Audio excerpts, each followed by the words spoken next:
A very good evening, ladies and gentlemen, and welcome to today's special session on women in leadership and an important catalyst for economic progress. Before we commence, may I request all of you to give a huge round of applause for our guests of honor and guest speakers, all women leaders in their specialized areas of profession. We will be starting the special session with a performance specially choreographed for today's session by Tanushri Shankar, who is an acclaimed dancer known to everyone. Thank you, Madam Shankar, for supporting us as you have always done in the past. The concept of today's performance is entitled Amity.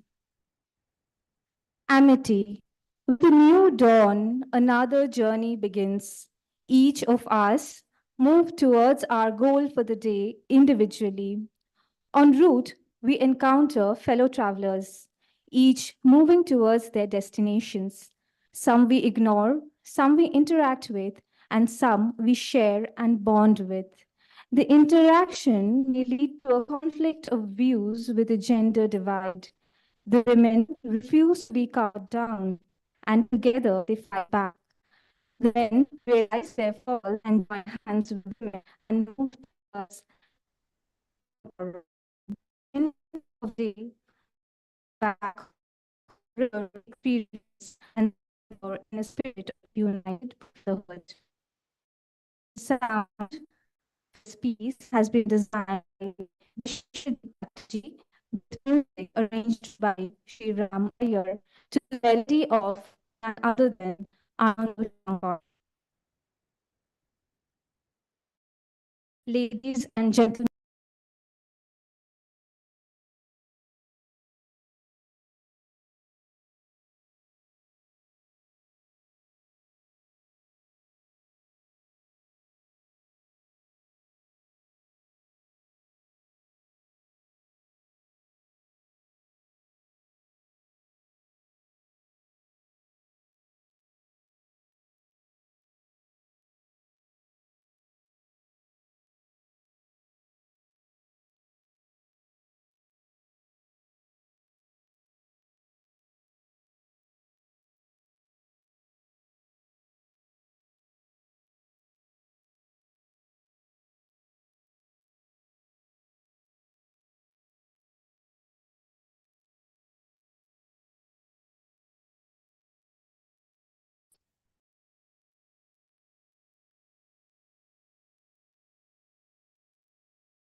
Indeed, a captivating performance by Tanushri Shankar's dance troupe. And what a start to today's evening. I'd like to thank Joyita Pal,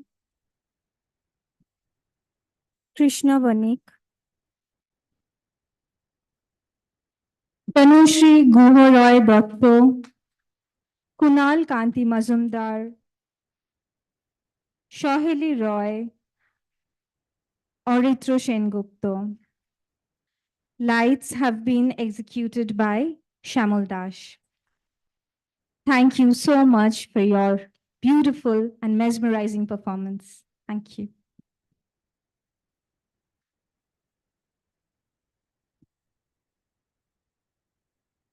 May I request President Mr. N.G. Khaitan, President of the Chamber, Mrs. Renuka Shah, Chairperson of the Ladies Forum, along with our guests of honor and guest speakers, to please come up and light the lamp.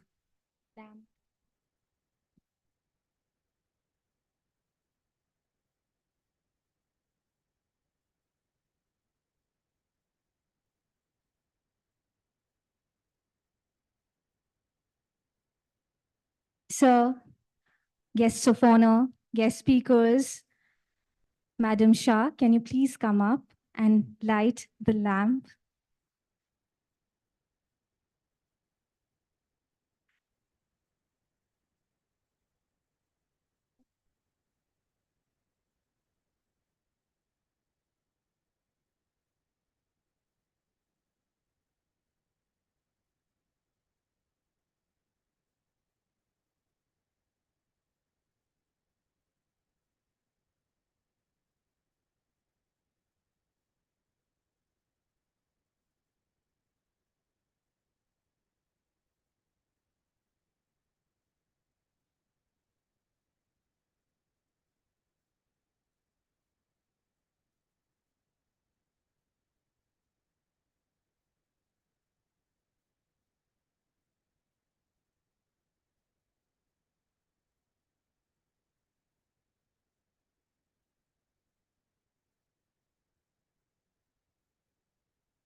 Thank you.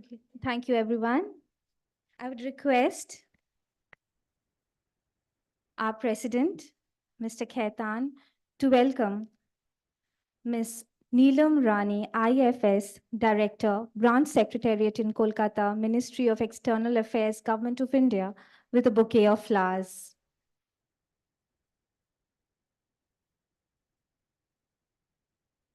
Can we please have a huge round of applause?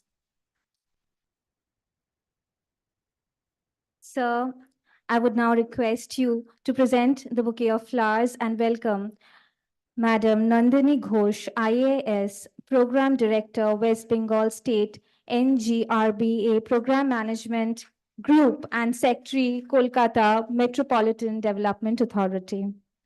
Sir, may you also present the flowers to Dr. Bandana Sen, ISS, Director General, Commercial Intelligence and Statistics, Ministry of Commerce and Industry, Government of India.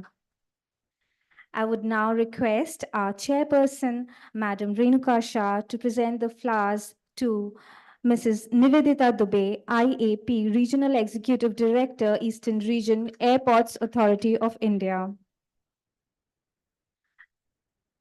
I would request our Vice President, Mr. Rajkumar Agrawal, to kindly come up and present the bouquet of flowers to Madam Sumana Datta Burman, Fitness and Lifestyle Coach.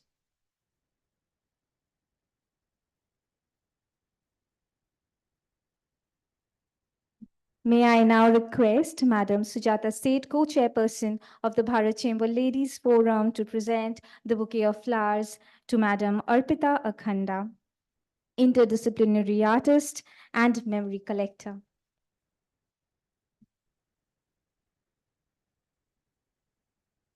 Ladies and gentlemen, it is indeed an honor for us to have Mrs. Meenakshi Mishra, Director Eastern Region of the ICCR. I would request Madam Renuka Shah to present a bouquet of flowers to Madam Mishra and welcome her to today's session. Also amidst us is Madam Dhriti Banerjee, who was our speaker last year. She's the director of the Zoological Survey of India. I would request our president, Mr. Khaitan, to present a bouquet of flowers and also welcome her.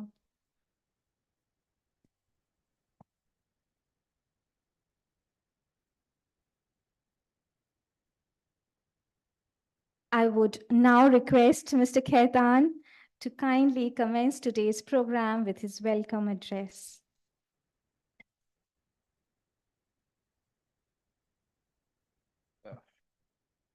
Good evening to you all.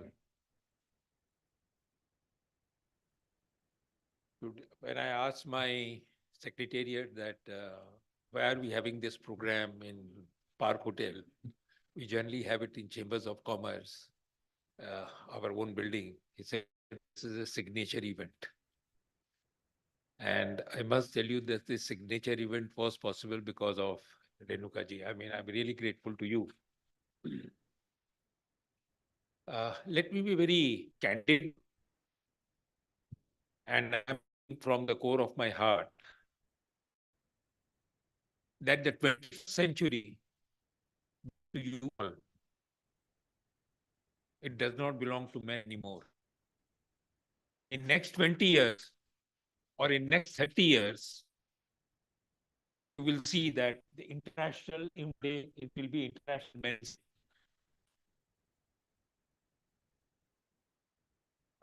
I was last year in London, and as a president of Indian Council of Arbitration, and the Chief Justice of India was my chief guest. He said then when he became a lawyer and he wanted to become a lawyer, he said that my family said that nobody is going to marry you. You are going to be a lawyer. The situation has totally reversed. Honestly, situation has totally reversed. When I joined my firm, Khaitan and Company, I had not a single woman lawyer. Today, we have over 1,000 lawyers in our office. And of 1,000 lawyers, 370 lawyers are women. What a transformation.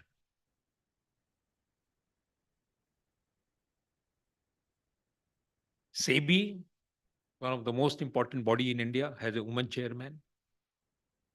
Competition Commission of India has a woman chairman. IMF has a woman chairman. WTO has a woman chairman. What more do you need?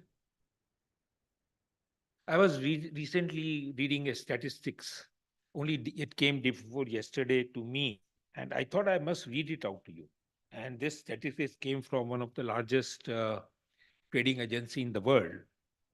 And it said in 2023, the women have borrowed at a faster pace than overall industry rate in 2023, with number of women borrowers being faster than their man counterparts. I mean, unbelievable story.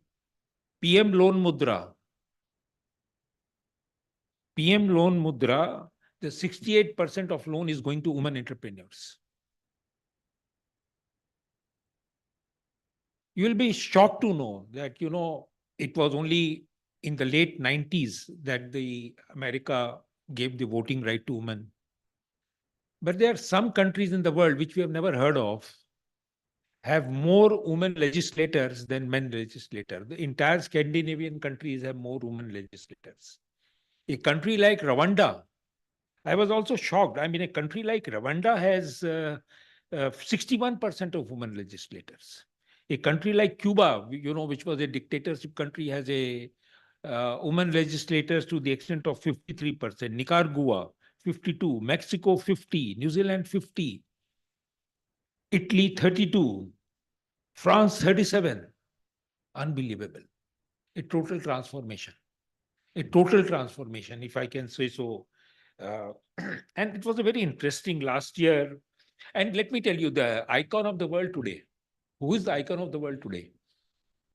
A woman icon of the world today, Taylor Swift. I mean, there is a the East. Some countries are fighting with each other that why they are having 4 programs in Singapore. Billions and billions of dollars of economy she is generating. It's not a man icon; it's a woman icon today. I mean, if I may so with utmost respect, that there was an economy summit last year in New Delhi, which I had a pleasure to attend. And the chairman of the Bennett Coleman, Samir Jain, the Prime Minister, was there. And he said in a lighter vein that the rate of income tax for women should be reduced by 1% and the rate of tax for men should be increased by 1%. And he said that this will generate women to come more. And the Prime Minister said, do you want me to resign, or what? If I do that, I'll be in a big problem. But this is how people feel. And let me tell you lastly one thing, that men are the most eligible material to get married. Women for men, women, the lawyers are the most eligible material to get married. Why will you say so? I mean, when we appear before a judge, when we lose a matter, we always say, obliged to your lordship. And even when we win a matter, we always say, obliged to your lordship. So thank you very much for, and I must thank you all speakers. Today, I'm really grateful to you that you have all agreed to come. And I hope this signature event, Renuka ji, please, I think you will continue this signature event, for times to come in a greater scale. Thanks a lot. Thank you very much. Thank you, Mr. Khaitan, for your candid and honest remarks, indeed. Now, may I request Madam Renuka Shah, Chairperson of the Ladies Forum, to kindly present her introductory remarks.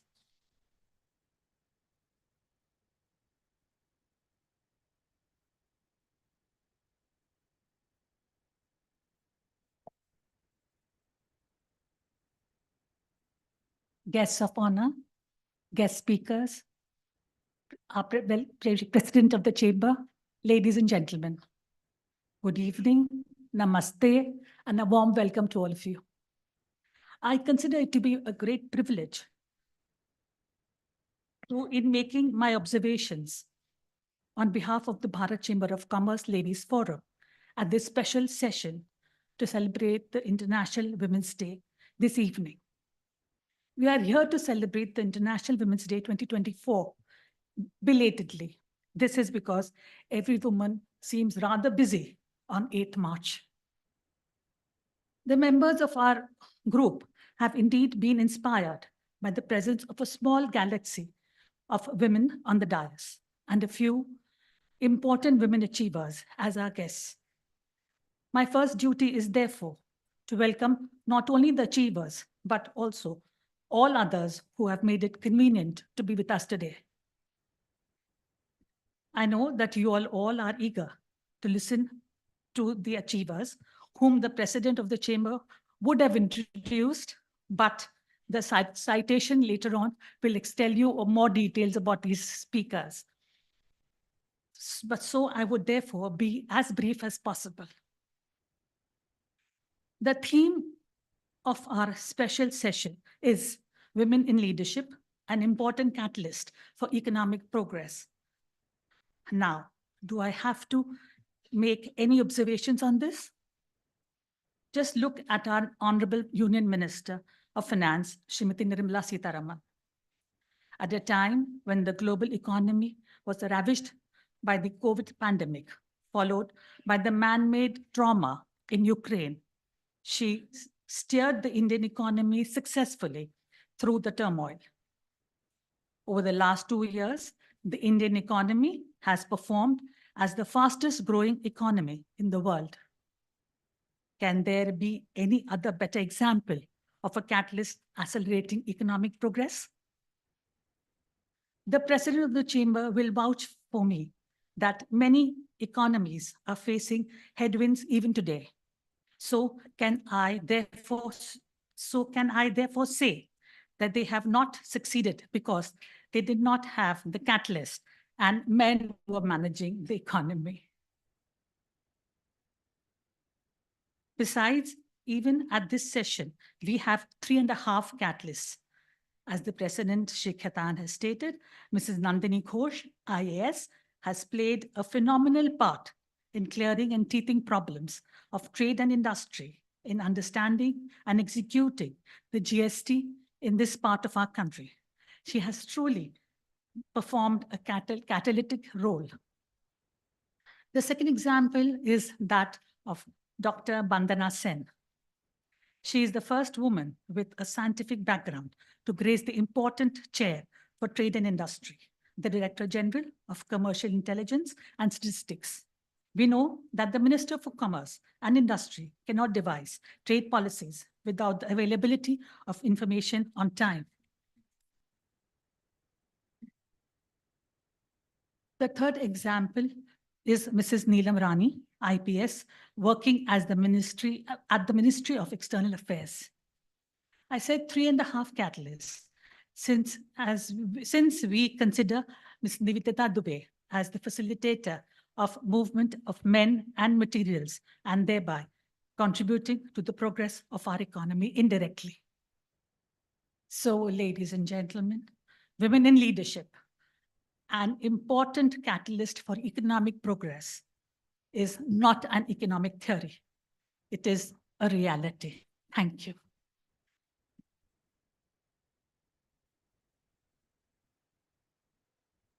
Thank you, ma'am, for your views.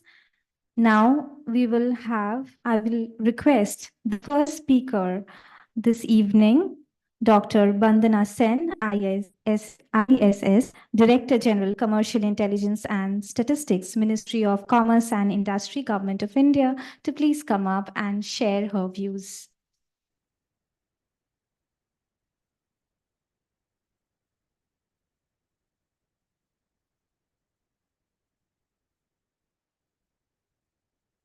Good evening, everyone.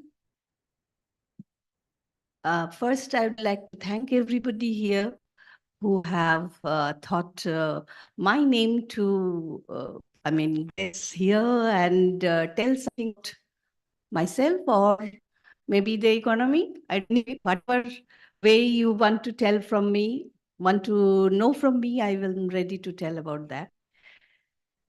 Now, my journey for as a student of statistics to this Director General was not that difficult as seems from outside. Because very luckily I got birth to such a family where education was considered as very important.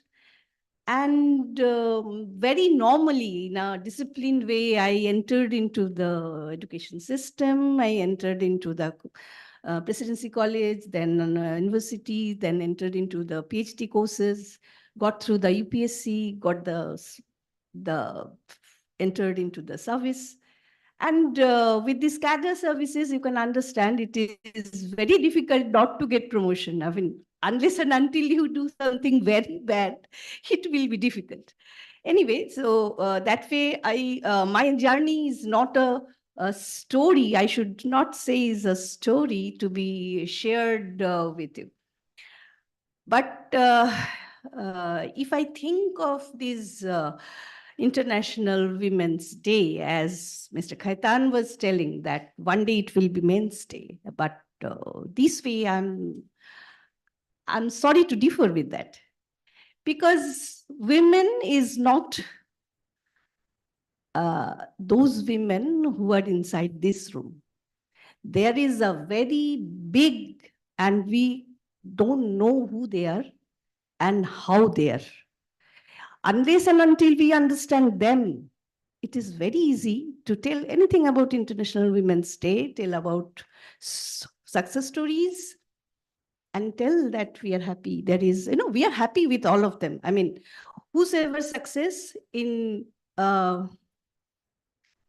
India or any developing country as a woman, definitely it is a certain level of struggle is there. Everybody who is in office, not in office, inside household, everybody is some way or the other having some struggle. And that way, this year's motto is very attracting to me. It is invest in women and accelerate progress. It's a proven fact. There are many data. We are working with data, and we know there are many data how to understand that why it is so. So I'm giving you some data as of today. I mean, not exactly today.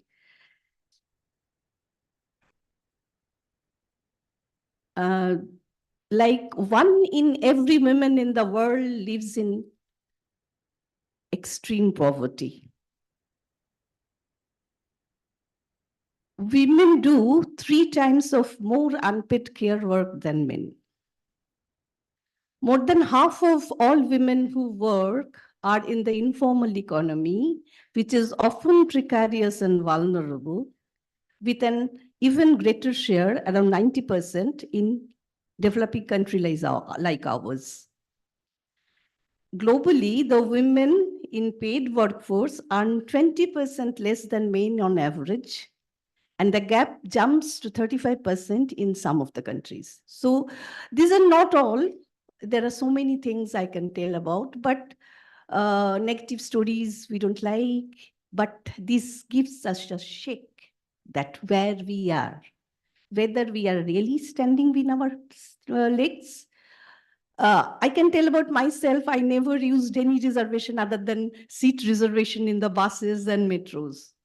But whether reservation helps, we have seen the political scenario in our country where very good portraying was seen in the panchayat, where panchayat Pradhan Pati was a interesting character.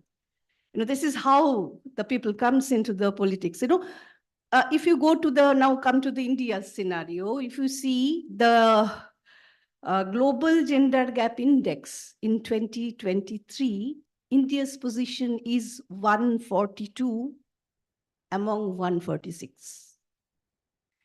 And the economic participation and opportunity, the score is 142.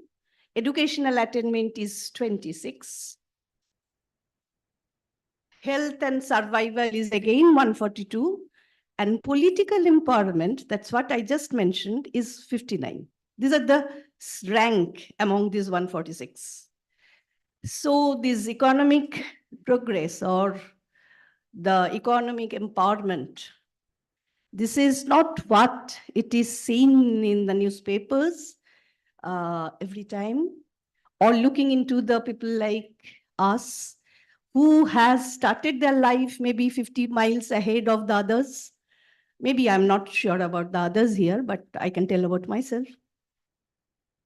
So if you really go by the LFPR, no, LFPR I should not sell. This is only Devanjana can understand, and this is labor force participation rate. In India, this is within 15 to 59, the working age. It is for the women, it is 35% as against 82% of men. Women participation rate is only 35% as against 82%. So somehow or the others, the investment really are needed. This is not true that investment is not being done. It is actual WCD. If you see the data of WCD, the budget of WCD, there are so many programs. And nowadays there is 2 big programs are running on. One is Samartha, one is called, other is called something called Sambal, yes.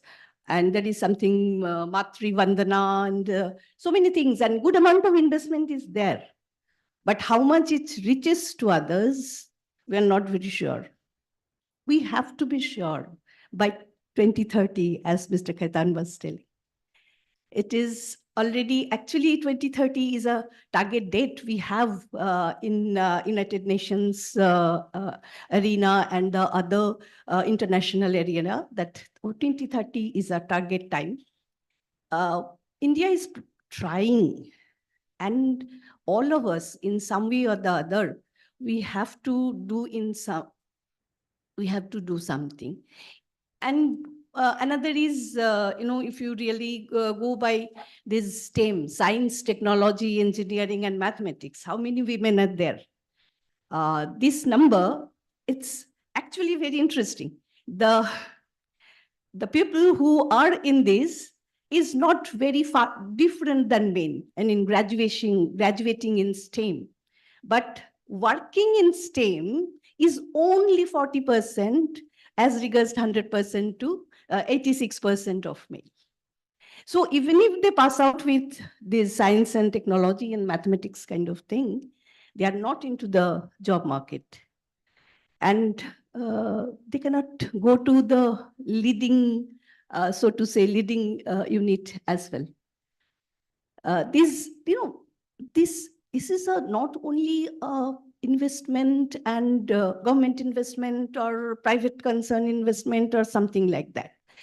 Leadership or women leadership, it is a concept. It starts from the household.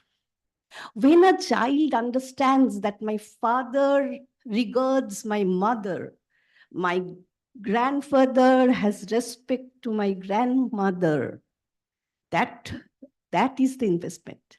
The investment starts from that time. It is not only the money, it is not only reaching to particular point. It starts with family and household to the society, from the society to the state and to the international level. At least doing with data for so many years, 30 years from now, I got so many data. I can tell 100 hours on this particular issue. This is a very, very useful topic for me. I mean, very passionate about this data. But, it is not possible for any women leader that, okay, I'm a woman, I will employ only women. That's not possible. For any employment, the employability is important. I cannot employ a person who is not fit for that. So one has to be, and women has to be fit for that particular post or work or whatever. So for being fit for that particular thing, one has to be, trained for that particular issue. Whether, I don't know exactly the parts, it can be told about many issues, but it is 10 minutes time when I have to stop maybe by 1 minute. So this is how things should be thought of. It is not that one day International Women's Day is enough for uplifting women or thinking that we are in a good position. Only some examples of leading women doesn't give us that satisfaction, who know the actual data of India or Rwanda. Or if you really see the data of Nicaragua, you can understand how pathetically the women are staying there. Political intervention in women, that is a different forum, actually. Sometimes it is, reservation and putting women in some places. It doesn't sometimes tell anything. So at the end of the day, the same thing I will tell, that invest in women is the only option for all of us. Not in a only financially, but also all parts of it, taking decisions in household, taking decisions in other spheres. How many people are doing that? How many women are really taking decisions of their household? I don't know. It doesn't make any difference whether whether she is really educated to take decision. Decision in family matters, it doesn't need any education. In many cases, I know they are not at all. I can remember about my grandma. She was class 7 pass. She was born in 1910, only class 7 pass because there was no school there. But she was the decision making in my family, as far my remembrance goes. So we have to empower them first inside the family. Then it will go, it has a percolation effect. It will definitely go beyond, and we actually can reach to a place where it is really safe for everybody. There is no difference between men and women. Thank you very much.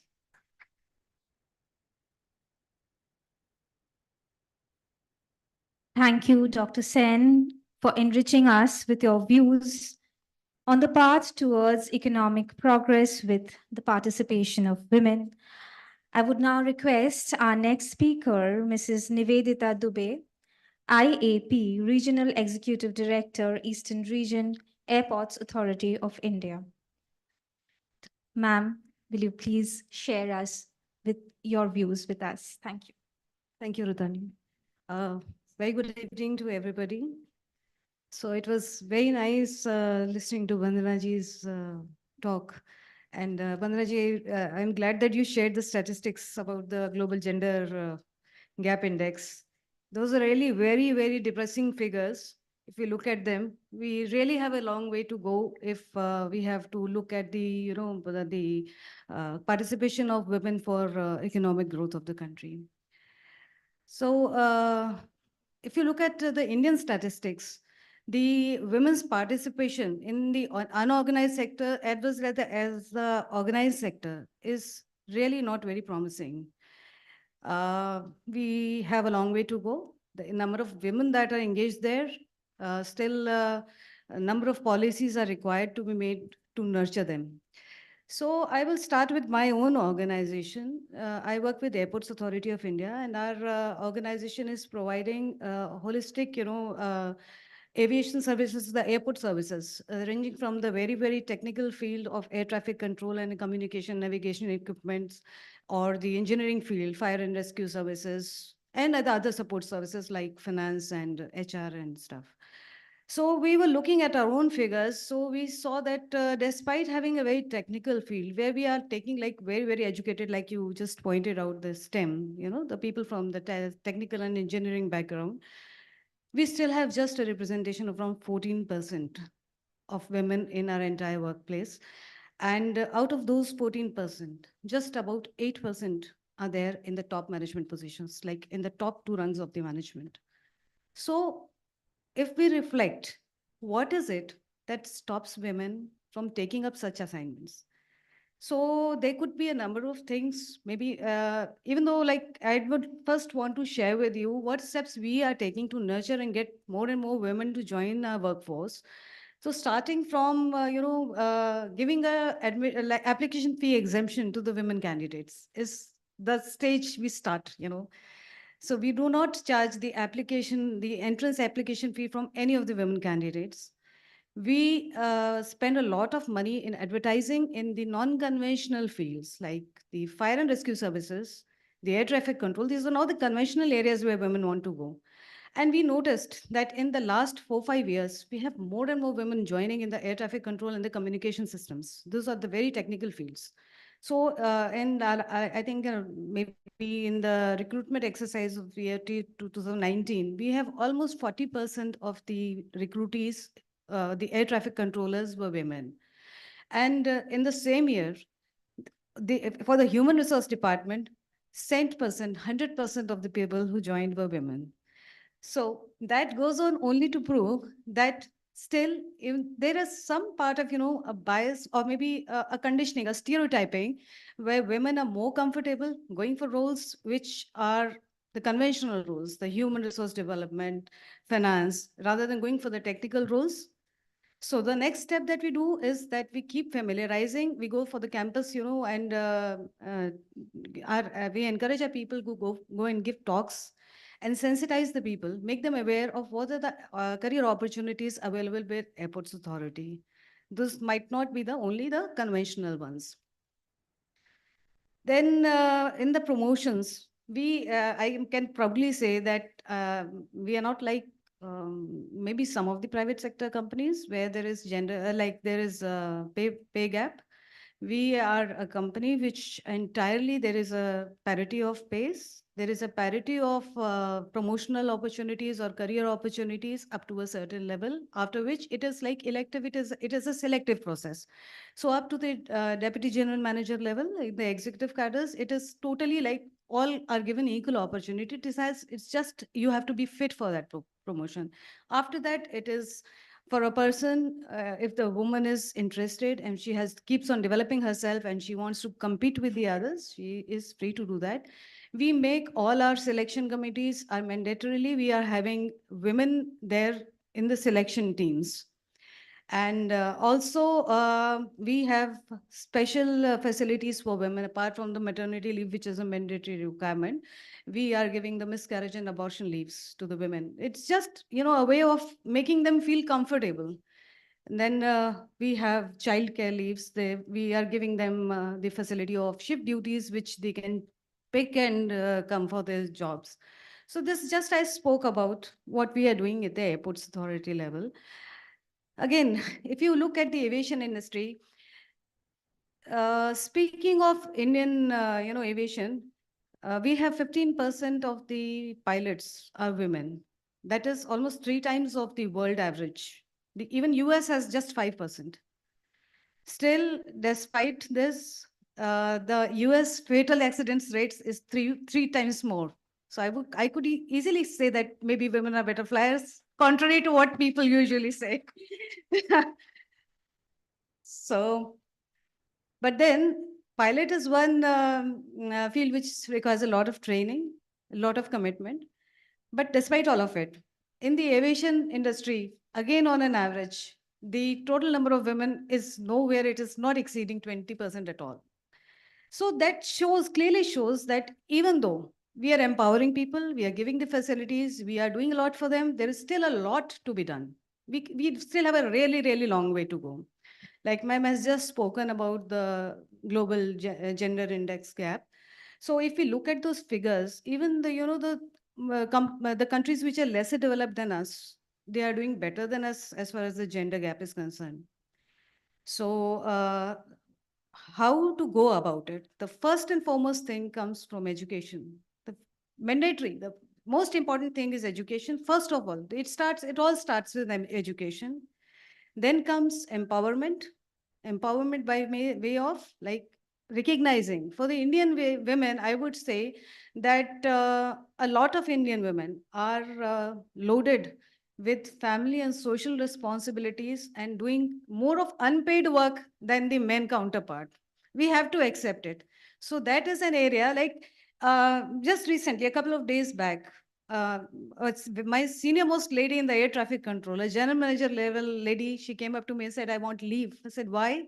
She says, I find it embarrassing, but that my mother-in-law is unwell and there is no nurse at home. So I have to take leave. So being a lady, I can understand her plight. And I said, of course, you're most welcome. That then the bias comes in, because if in my place there were a male officer, the immediate response would have been, we all know what men would say on that. इनको तो रोज छुट्टी लेनी है, इनकी तो problems खत्म नहीं होती हैं. तो in a family setup, out of the two people, one person is actually going out of the way and making, taking care of the family, because that is how the women, the mind and their emotional setup works. At the workplace also, these are the skills, these are the specific skills of the women, the compassion, the empathy, their communication, the way they can collaborate, the way they can network, the way they can, put things together, to put teams together. These are the things that we need to nurture, to build upon within an organization. These are not the weaknesses of the woman. These are the strengths of the woman. And this is what we have to identify, and we have to, build beyond that. So having said that, now it comes to like the stereotyping. Like a few years back, maybe 7-8 years back, my management thought that it was a good idea to entrust me with the responsibility of handling industrial relations. So that, the bias doesn't always come from your boss or from your counterparts or from your colleagues. It even comes from the stakeholders. So the union leaders, they went up to the management and said, lady ko kyun laga diya? इससे क्या बात करेंगे हम? तो I got to know about it and I called the union leader. I one to one I asked him, तुमको problem क्या है? What is wrong? What is the problem that you? Why do you not want to talk to me? He said, हम लोग तो गाली दे के बात करते हैं, आपको अच्छा नहीं लगेगा. मैंने कहा आप दे लेना गाली. I will react in the way I want to react, but you are welcome to react, talk in whatever way you want to talk. And I ended up handling that same portfolio for more than 8 years. And the same union leaders, they did not, when I got transferred and came to Calcutta, they were like, Madam ko yahi rakho, Madam ko jaane nahi dena. So negotiation skills. Women always have better negotiation skills. They can handle the negotiations better. I have handled 3 wage negotiations.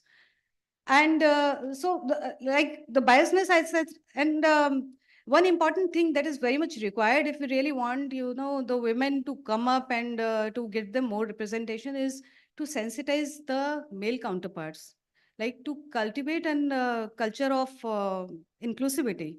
So there are sometimes then the male counterparts or the colleagues or your subordinates end up making very insensitive comments.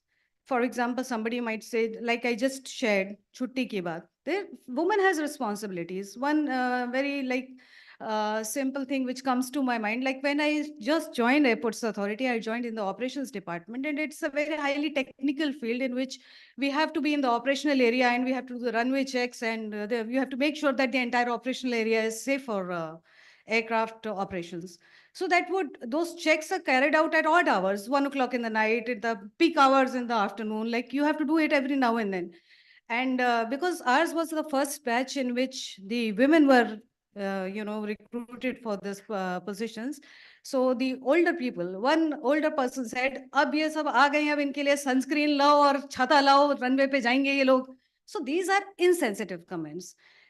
There can be like another insensitive comment, like my own colleague, his team members, there were 2 team girls in his team, newly recruited. One went on maternity leave. I just happened to ask him, so and so has joined. He said, "हाँ, एक आ गई, एक जाने वाली है." I said, "What kind of remark is that? What kind of remark is that?" So these are things that is totally avoidable. And for doing that, the only thing is sensitizing the people. So we regularly have gender sensitization workshops in which we tell the men that your comment of this nature, how it is impacting the women, how it is, making things difficult for her. Something as simple as that if a woman has to go for the vaccination of her child, it is a basic requirement, she has to go. So we have to give them, the scope, either give them flexible hours or you give them leaves which they can exchange, because either of the two have to do it. Either the men will do it or the woman has to do it. It's a family responsibility. So the moment that we understand that the women are, apart from working for the organization, they're also contributing to the society. The organization is just a part of the larger ecosystem that the society is. So the women's contribution is manifold. It is on both the levels. So we should nurture that. And with that, I think I have spoken enough. Thank you so much.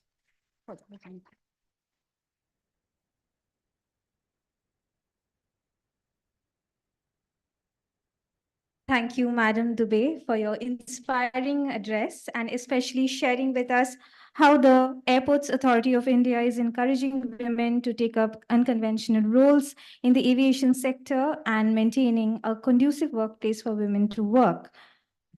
Now, the youngest speaker in the panel, however, her achievements have surpassed her age. Ms. Arpita Akhanda, she is an interdisciplinary artist and memory collector. I would request you to please come up and share your views this evening.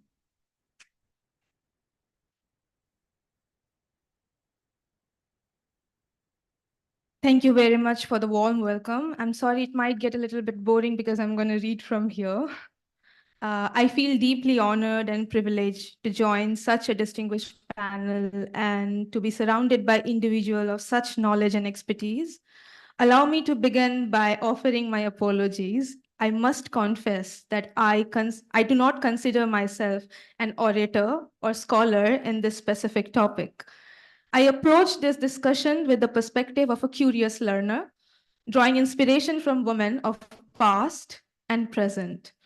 who have earned their place on the world stage not only through their hard work and talent, but also through their dedication to giving back to their communities. To look into the role of women in leadership as a crucial catalyst for economic progress through the lens of a contemporary art practitioner. I will talk about a few wonderful women who really showed what leadership and having legacy behind means and who are also great inspiration to me. In the tapestry of Indian art, women have emerged not just as muse or subjects, but as leaders and visionaries. As per an interview of Dr. Soma Sen in DAG website, when Rabindranath appointed Sukumari Devi as a teacher at Kalabhavan in 1924, Alpona and embroidery, socially considered to be pursuits most suited to women, was formally made a part of curriculum as distinctive art form alongside other fine art techniques. Gauri Bhanja would later assume the role of a pedagogue of Oriental design at the craft section, and Jomuna Sen was also instrumental in initiating and, reviving groups which trained women of Shantiniketan in mastering batik, weaving, embroidery, etc. If we check the records of Vishwabharati, it seems that women have started joining art courses as students from 1922. The connection to Shantiniketan is I have completed my bachelor's and master's both from Kalabhavan in Vishwabharati University, Shantiniketan. That's why I thought it's important to outline this phase. Moving forward, Amrita Shergill's status as one of India's most prominent artists have paved the way of greater recognition and opportunities for female artists to thrive and lead in the arts. By breaking barriers and challenging stereotypes, Amrita Shergill opened doors for future generation of women to pursue career in arts, thereby expanding the horizon of possibilities for women in leadership roles across all sectors of society. As per the Indian Express, Amrita Shergill's Oil on Canvas, the storyteller has unseated S.H. Raza's gestation in becoming the most expensive painting of an Indian artist sold at an auction on international level. As one of the most expensive artwork from India, it not only commands a premium price in the art market, but also serves as a cultural asset with the potential to drive and foster cultural exchange, stimulate economic growth, and contribute to the country's soft power. Proceeding onwards, Kamala Devi Chattopadhyay was a pioneering social reformer and freedom activist, renowned for her significant contribution to the Indian independence movement and the renaissance of Indian handicraft, handlooms, and theatre in independent India. She played a crucial role in uplifting the socio-economic standards of Indian women and was the driving force behind the establishment of various cultural institutions such as the National School of Drama, Sangeet Natak Academy, Central Cottage Industries Emporium, and Crafts Council of India. Pupul Jayakar was known as India's Zarina of culture and was influential in promoting Indian art in various countries. She was the cultural advisor to Prime Minister Indira Gandhi and Rajiv Gandhi and played a pivotal role in the revival of traditional and village arts, handlooms, and handicraft in post-independent India. Jayakar founded the National Crafts Museum and the Indian National Trust for Art and Cultural Heritage, among other institutions. Jasleen Dhameja was a respected historian and crafts expert who worked extensively on the preservation and promotion of traditional Indian craft. She began her career in 1954 at the All India Handicraft Board and collaborated with Kamala Devi Chattopadhyay. Dhameja's work took her across India and beyond, where she contributed to projects that revitalized crafts practice and empowered women's livelihood. These women have left a lasting legacy in the Indian art world, inspiring generations to appreciate and preserve the rich cultural heritage of India. Their work has been a catalyst for change, encouraging more women to take up leadership role in the art and craft sector. Moving forward, known for her sculpture made from dyed and knitted hemp fiber, Mrinalini Mukherjee broke away from traditional sculpting medium and technique, showcasing her leadership in exploring and establishing new form of artistic expressions. Furthermore, her posthumous recognition, including the first US retrospective at the Metropolitan Museum of Art, underscores the challenges women artists face in gaining acclaim. Curator like Brinda Kumar at the Met emphasized the importance of making a conscious effort to highlight the work of women artists in their collections, acknowledging the need to resist misogynistic response to art and dismantle barrier over time. Artists like Arpita Singh, whose work often depicts women and their experience in society, addressing themes of violence, sexuality, domestic life, challenges traditional gender roles. Nalini Malani, a contemporary artist known for her narrative installations, address issues of gender, class, and race, questioning societal norms. Their contributions have not only challenged traditional gender roles, but have also sparked important conversations about the historical silencing of women's voices. Today, artists like Shilpa Gupta, Bharti Kher, Reena Kalat, Meet Hussain, Jayashree Chakraborty, and critics like Geeta Kapoor, among others, are reshaping the very essence of what art signifies today. In Indian contemporary art landscape, the role of women artists extends beyond creation. Women leaders in the art world are actively involved in institution building, creating inclusive space and patronage. Take, for instance, Kiran Nadar, the chairperson of Kiran Nadar Museum of Art, whose vision and dedication have contributed significantly to the promotion and preservation of Indian contemporary art. Moreover, women leaders are also actively curating significant art events such as Biennales. For instance, the fourth edition of Biennale, the Kochi Biennale, curated by Anita Dubey, stands as a testament to the remarkable contribution of women in shaping the artistic discourse. Notably, more than half of the participating artists were women. The role of women in contemporary art curation and practice is evolving. The Foundation of Indian Contemporary Art is a non-profit organization that aims to broaden the audience of contemporary Indian art, enhance opportunities for artists, and establish a continuous dialogue between the arts and the public through education and active participation in public art project and funding. FICA is also run mostly by women under the direction of Vidya Shivdas, who is a curator based in New Delhi. Furthermore, women are running successful galleries that cater to an international audience.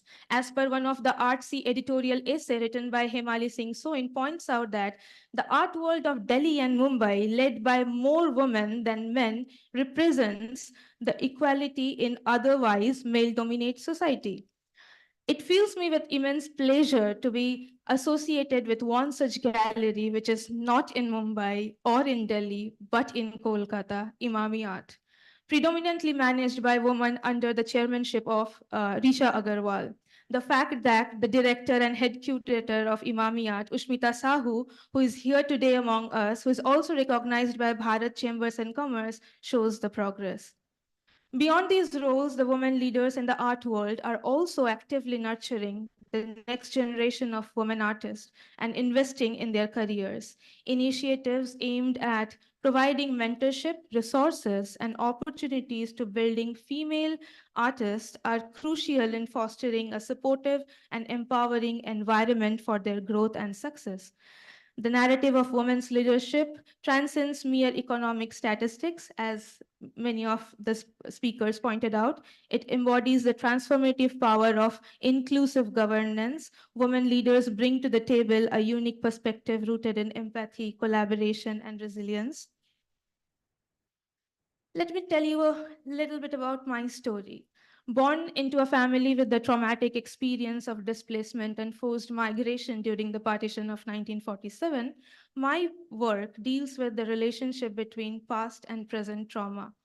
Through exploring intergenerational memories, knowledge systems, inherited family archive, and a search for home, calling my body a memory collector or post-memorial site of the past is meditated not by recall, but by recreation, imaginative investment, and projection. I am interested to understand how body preserves and transmit colonial and post-colonial recollection over generation. It's crucial to acknowledge the influential women in my life without whom I wouldn't be here today voicing my thoughts. My parental grandmother, Shobita Rani Okhondo, my maternal grandmother, Preeti Banerjee, my mother, Soma Okhondo, and my sister, Shamragi Okhondo, have been constant source of inspiration and support. However, it's equally important to recognize the support of my father, Pranab Okhondo, and grandfather, Oshim Okhondo, as they have played integral role in nurturing and empowering the women in our family. Growing up, I was fortunate to witness first-hand leadership qualities shown by women in my family, especially by my mother, who took care of my family finances. This changed the way I look at womanhood, detached from the age-old idea of gender-specific roles. Her strength, determination, financial independence, and resilience have left a mark on me, shaping my perspective of women leadership and instilling in me a deep respect for their contributions. In conclusion, I extend my heartfelt gratitude to the Bharat Chamber Ladies Forum, Bharat Chamber of Commerce, for their support and visionary leadership in recognizing the importance of women's contribution to our culture and society. I hope we strive towards a future where gender equality is not a goal, but a reality. Thank you so much for your patience.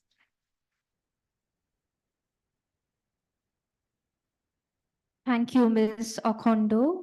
We missed you last year, but we are glad that this time you could make it. Thank you for outlining the contributions of women artists in India. Before I move on to the next speaker, it is indeed a matter of delight that we have with us Madam Manika Sharkar, who is a renowned magician, an illusionist, if I may say. May I request our President, Mr. Khaitan, to welcome Madam Sharkar with a bouquet of flowers. Madam Sharkar was one of the guest speakers for our Women's Day celebrations last year. Thank you for joining us. I would request Mr. Khaitan to also present a bouquet of flowers to Madam Ushmita Shahu, who is the curator of the Imami Art Gallery and one of our guest speakers of Women's Day celebrations in 2022.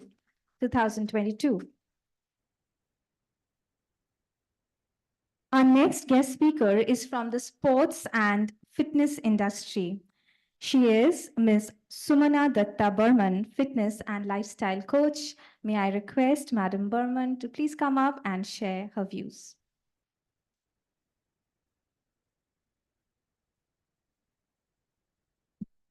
Very good evening, everyone.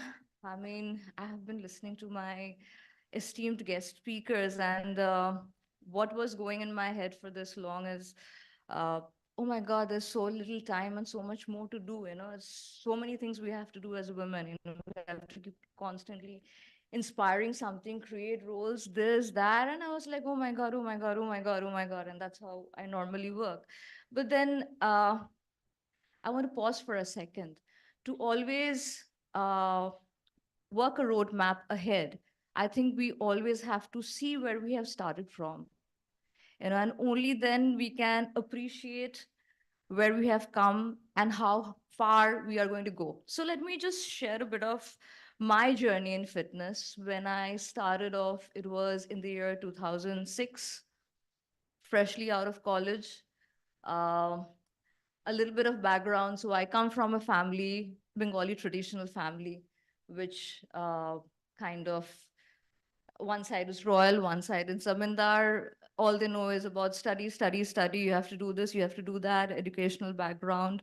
I was just cooling off after my graduation, wanted to take few weeks, few months off and decide whether I want to pursue law or MBA. This job was just a stopgap for me.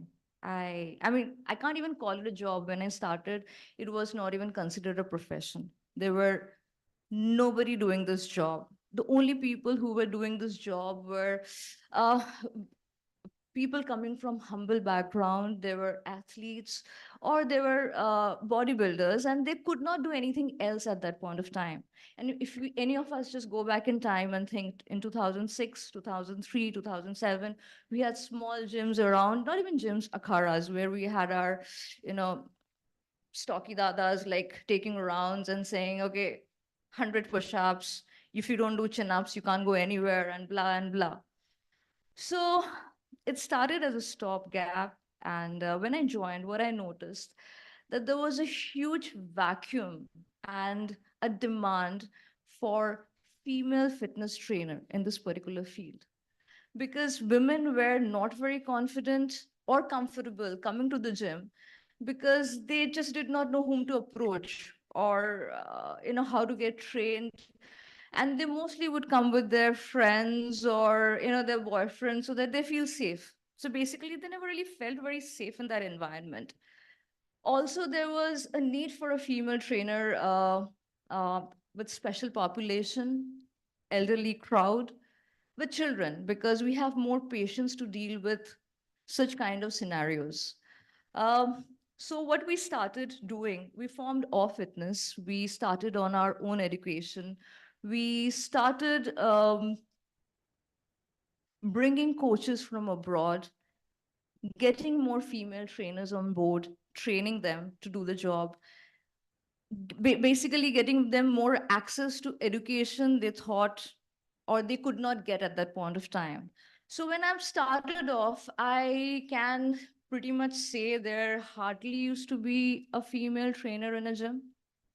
And now if you look at it, at least a gym has 2 to 3 female trainers just on the floor, you know?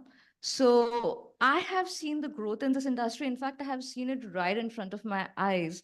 And I personally think that the prospect and there is a huge potential for women in this particular profession to excel. And I have seen already the growth, and I know it's just going to grow exponentially in the near future. And that's all. Thank you very much.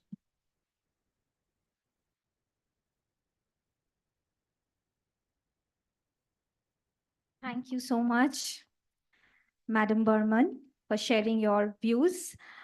May I now request Ms. Neelam Rani, IFS, Director, Branch Secretariat in Kolkata, Ministry of External Affairs, Government of India, to kindly come and share her views.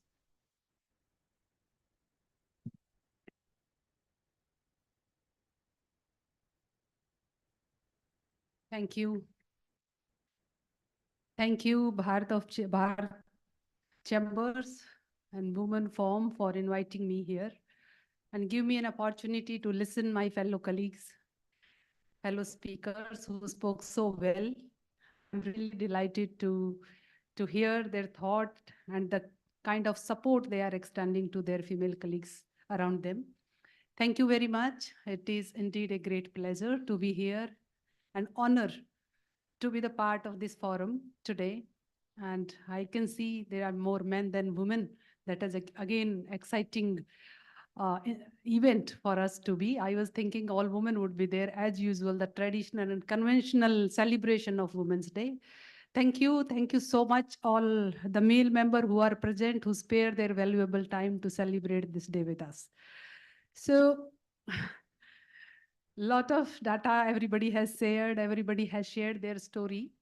So I'm not going with data, I'm sorry, I have not collected. So what we have lived as a woman, that is a lesson, everyday challenges that I would like to share with you. So if I speak about myself a little bit, I'm not that fortunate to have a family background who is educated. So I come from a rural village family from Haryana, where the women are not even availed with the right to be born. So I'm the third girl in the family, a farmer family. My father was a farmer, not happy with the birth of a child, girl child, always wanted a boy. Unfortunately, he has to face 4 daughters at home. And always, my mother used to tell, whenever the girls come in the house, he used to hold his hand and say, what to do with them. So, but very kind of him that we are alive. So this journey begins with a lot of struggle with a woman. Every woman has their own story. I'm happy to see the accomplished women who are here. They must be having their different kind of challenges, not challenges like me, but every woman has the challenges. So society is very feudal. It's a completely male dominant.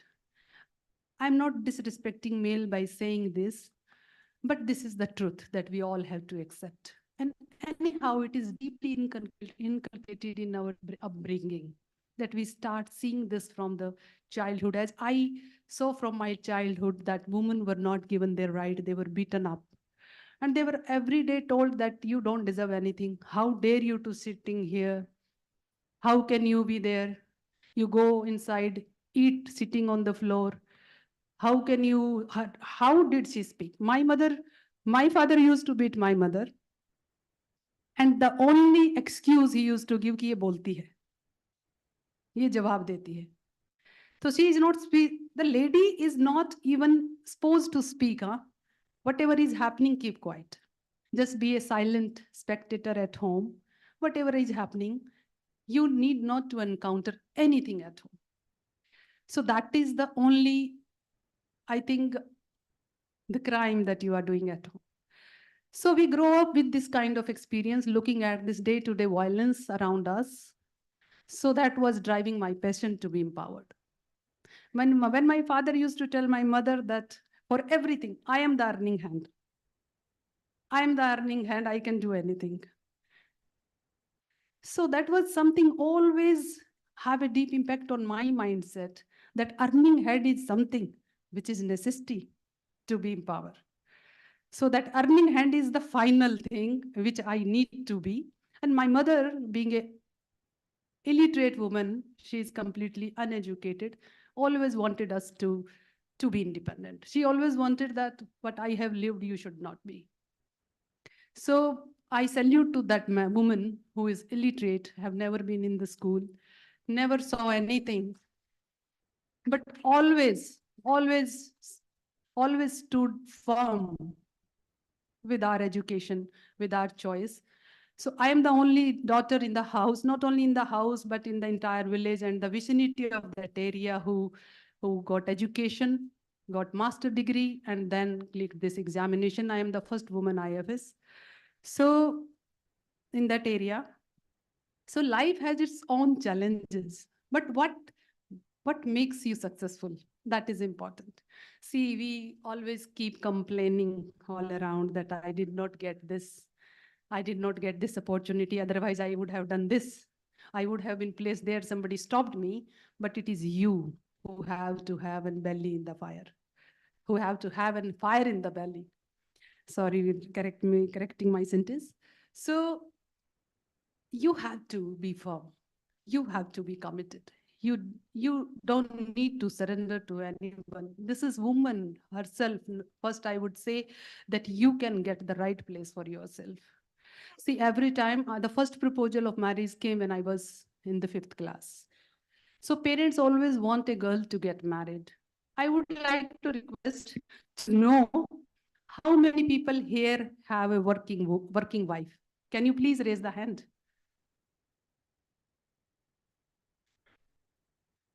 So only 5 people. See, people don't want a working wife. Why? Why? So that is something, that is stereotype. I'm sorry, don't get otherwise. This is the stereotype. We don't want working women at home because they are independent. They speaks. We don't like women who speaks. Women's, the basic nature is to keep quiet and align with what is supposed to be as a woman at home. So how to be independent? How the girls will become independent? So I just want to share with you a small example when I get into the service. The people around my father used to tell when he took a decision to send me out and for preparation of UPSC. So everybody used to come and tell, इस पे क्यों invest कर रहे हो? ये क्या देगी तुमको? अपने बेटे पे करते? तो मेरे फादर कहते थे कुछ नहीं, तो एटलीस्ट अपना जीवन तो बना लेगी. तो ये कहते थे कि ये सिलेक्ट हो जाएगी, I think all can understand Hindi, अगर ये सेलेक्ट भी हो जाएगी तो अगले घर जाएगी, उसका बसाएगी, कमाई तो वहां देगी, तुझे क्या मिला? Your money is waste because we don't prioritise the happiness of our daughters. हम चाहते हैं बेटी पैदा हो गई, जल्दी से उसकी शादी करा दो और फिर कह दो तेरा भाग्य, तुझे बुरा ससुराल मिला, तेरा भाग्य बेटा, हम तो जन्म देने के साथी हैं, कर्म के साथी थोड़ी हैं. So actually, you never gave an opportunity to your daughter to fly. If I ask you, how many of you have a daughter working?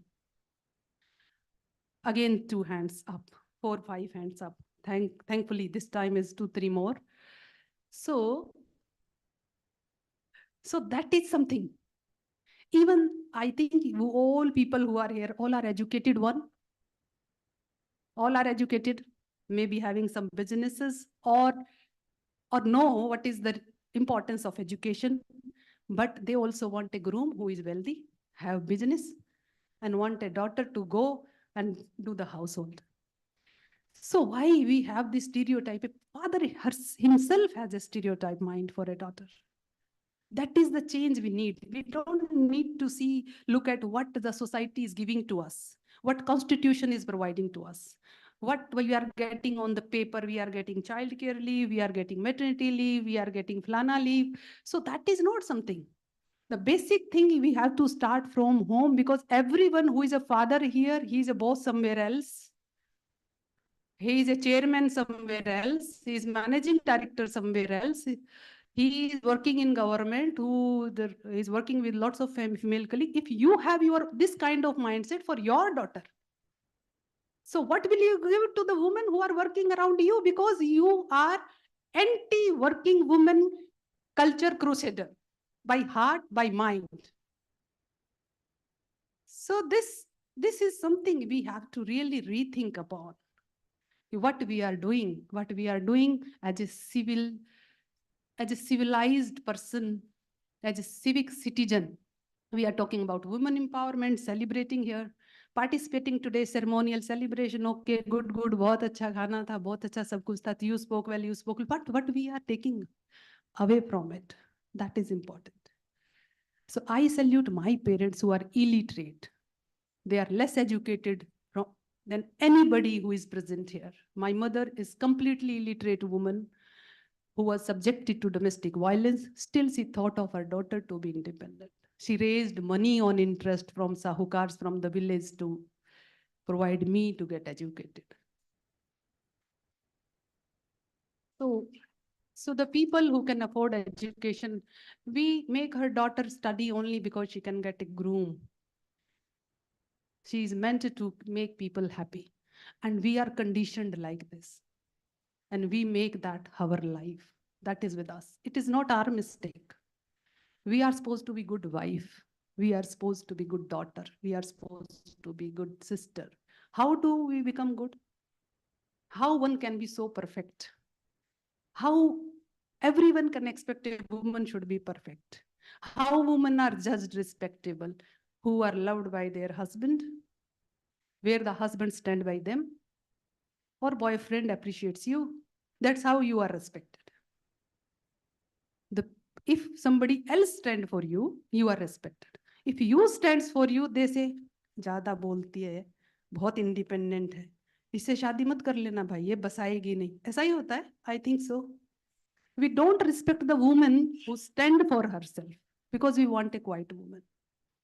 We want a mook woman, deaf and dumb woman for whom somebody else can stand and speak. She is respectable because she is a good wife. So we need authorization from somebody else, not from ourselves. And being a woman also, we sometimes compete with such women. We don't appreciate independence. We feel jealous for a woman who are standing on their own feet. We also judge them. So at least I can request the women who are present here to pull such women out, stand with those who are independent, appreciate their courage, their strength, and make them feel worthy, because they are the role model for those who are talking today about the suppressions, participations, women empowerment, gender discrimination, and stereotype.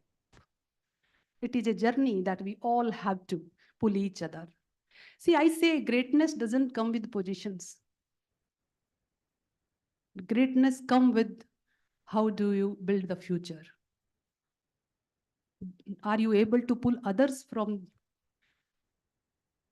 Are you able to pull up those who are mired in the injustice? How many of us are helping people around us who are underprivileged?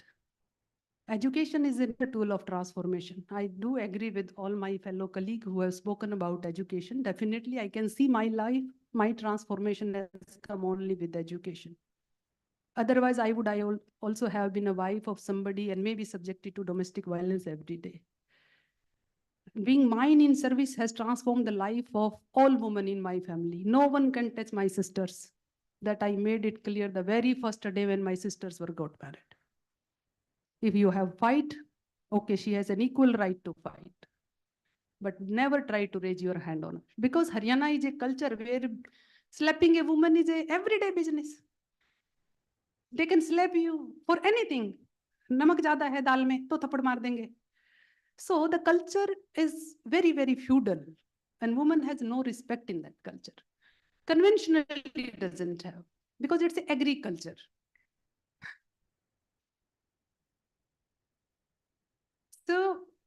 So that's how people doesn't have education. So having a degree is not merely the symbol of being educated. What's wrong with women themselves? We feel inferior to male. Why we feel inferior? We think they have more exposure, they have better education. That's true also up to some extent. But once you stand up, you can gain everything. So we think they are superior, we are inferior. I can't do it. Would I be able to do it? We suspect ourselves. That is not true. That is not good for us. So we have to be committed. As Mrs. Nivedita highlighted that 50% women are the pilot. So how they are there? Because they think they are equal. And the second trend and tendency in women is that after marriage, we give up the life. शादी हो गई, अपना काम हो गया. So we don't keep up with the dynamics, changing dynamics. बच्चे पालना ही काम हो गया बस. सास ससुर. And one more example I would like to highlight. She told that a lady came and asked for leave for mother-in-law. Why don't a male whose mother is ill can ask for leave, can come and ask for leave? Why? Why only women will ask for leave for mother also or mother-in-law also? I tell my husband every time, your mother is your mother. You have to take her. As long as you are there, no? Why should I be subjected to? So I never take leave for my mother-in-law and father-in-law. He has to. That is clear. And you have to stand for that. You can be a support to her, the emotional support. You can be a support to her in any case if she want to discuss. But if there is a time to sacrifice, then he has to be the equal partner in everything. And I made my husband to look after my child. If I can be awake in the night and going office in the morning, you can also be awake in the night and going office in the morning. And he shared the responsibility. As unless until you say and you ask, nobody will give you free of cost. Because अगर free का मिले कोई करने वाला, तो क्यों इतना सिरदर्दी लेना? So nobody is that sensitive and empathetic to think about you. Have you ever seen a trend? A woman grow older before a man. Have you ever realized in the society? I keep realizing it, I keep observing it, and I keep telling it to my husband. They are husband and wife, same age. She looks older, elderly, and the male is still young. How it comes? What they eat? Because you are loaded with responsibility and stress. And you neglect your body. You neglect your health. Because आपको कभी इतनी education ही नहीं दी जाती कि आपके health के vital parameters क्या होने चाहिए जो आपको repeatedly check करने हैं. Your existence is with the existence of your husband because you are a dependent wife. You never tried to be independent in any case. There was no decision making ever with you. Nobody asked you. Nobody ever gave you that worthiness that your opinion matters. अरे तुम तो चुप ही रहो, तुम्हें कुछ नहीं पता है. Though she is educated, even we have faced. I politely accept it. Even being in the same service, my husband is in IAS, I am in IFS, passed the same exam, went through the same training. I have experienced in my mother-in-law's house, as I don't know anything. Unfortunately. But you have to tell them, I know. You have to listen. So that is, you have to stood firm with your dignity and respect, never compromise. Some small example I would like to say, where we have Parda system in Haryana. When I got married and went, my in-laws used to stay in rural areas. So they wanted me to have Parda, like Ghungat, that is called Ghungat in Haryana and Rajasthan. I said, no, I will not. My mother-in-law was not happy with it. So she created a scene in the house. She has to. Officer hogi to apne wahan hogi, yahan to bahu hai. So, but I asked my husband and my father-in-law, what is the relevance of this convention or tradition? Tell me, give me a logic, I will do that. My husband said, तेरे लिए 2 दिन की बात है, कर ले क्या है इसका दिल रह जाएगा. I said, it is not about keeping the heart intact or make her happy. I will do 100 things to make her happy, but it is an institutional fraud. I will not do it. See, the background, I am fighting from my childhood to be independent against this all of the society. Violence against women, suppression of women, how I can be the part of the bloody system, again, the institution, which is completely unacceptable to me. If I will do it today for fun, the another bahu at home, who is less educated, who doesn't attach so much respect with her profession, she will be killed. So I will never go with it. And they accept it. They accept it. If you have logical reasoning, you can make it change. Now, in my in-laws' house, lots of women have come, means like the new bahus, young bahu has come after me. Even they are not working, they are housewives, they are not doing gungat. It is removed. Somebody has to start from some point of time who are listen. So, आप बोलते रहिए अगर आपको कोई नहीं सुनता है घर में तो. But if somebody listens, like what I speak, my family listens, because I have the designation and job, and I have that respect in the house, we have the responsibility to change, who are empowered. Education, and another request I would like to all ladies and gentlemen who are here, try to donate education. I don't know how many you would be doing, some would be doing definitely. Try to donate education. Don't donate kapda, don't donate khana. People don't need that. People need education, a sustainable solution to everything. The girls needs education. So we are responsible people. We need to do that. We need to donate education. I'll request all of you to do that. That is the only way of transformation. What we are talking, celebrating, giving your valuable time today in this event. The ceremonial celebration doesn't work. It's okay. It's happening all across the globe. It's International Women's Day. It's also a ceremonial celebration. The gender discrimination still remains. And it remains in the heart of people, because the stereotype will take long time to change. I would like to share a small example, just in diplomacy. I'm sorry I'm taking a lot of time, but it's very interesting. When we compare everything, we compare with Western world. So in some of the speeches also, some US data was quoted, some European countries data was quoted, but I would like to share with you the British Times diplomacy. So there was bar for women in diplomacy there. So if you go to the history of Britishers, women were not the active partner in diplomacy. So they were the wives of ambassadors. They used to decorate their houses, put up accessories at place, hosting receptions, even influencing people for their husband to get through the important deals. They were everywhere, but they were nowhere on the system. When the issues when the issues came up for discussion for their active partnership in diplomacy, lot of apprehensions, lot of submissions were made by the people who were in the Foreign Office. Number one, they have inherent attitude of not eligible to be diplomat. So I never understand what is this inherent attitude of women who make them non-negotiable. They are not eligible for diplomacy.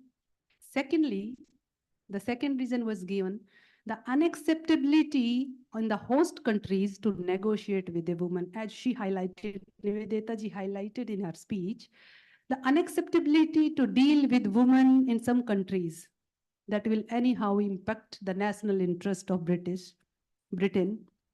The third and very important, if these women come into the service and posted abroad, what their husband will do with them? So still the husband is in the center, but the man will do, because all were men thinking about the male safety, security, and professional growth. So that were three reasons given. So still the woman had a fight after First World War. Some women at secretary level or some clerk level started coming into the services there. And after Second World War, when majority of women were male were fighting on the front, lots of male died. And then this momentum grew, participation of women, because women were only left with to serve majority of women. And then the women started coming into the Foreign Office, means that the issue becomes very popular that they should be given the right. And that's how in 1946, first time in Britain, 1946, first time in Britain, women were given the right to represent in Foreign Office. It's not very old. I'm talking about the Britishers. I'm talking about the Western world where we are. You just think about that. And they were given the right with two caveats. Number one, they have to resign in the event of marriage. They can't marry. If they will marry, they have to resign from the service. And second caveat was, their entry should be capped to 10%. They can't be more than 10% in the Foreign Office. So this is the battle. Many of us have sacrificed, not only in Britain, in India, when you will know about the rule positions that officially announced, it would be really, really surprising. So what we are fighting with, see. So we need to have a very firm commitment to stand and speak, which is not expected from us. In 1973, first time in Britain, this rule was abolished. And the first woman ambassador in 1986, in Britain, the first married woman ambassador was deputed as ambassador outside Britain. So this is the battle. They are the most developed world, जिसकी तरफ हम देखते हैं हर चीज के लिए, जिससे हमने उधार लिया है अपना सब कुछ. So they are still in transition. So we have a long way to go. So this is women only who had fight for their rights. Similar case in India, you will have with our first IFS officer. When you will Google, you will find the case. So this is the battle that we have to stand firm. Don't beg anything from anybody. Speak for right. Speak for right, stand for right. Let people judge you, let them judge you. And try to give the power of purse to your daughters and inspire them to be somebody, not just be the wife of somebody. That's all from my side, I think. Thank you so much for giving me the opportunity. Thank you once again.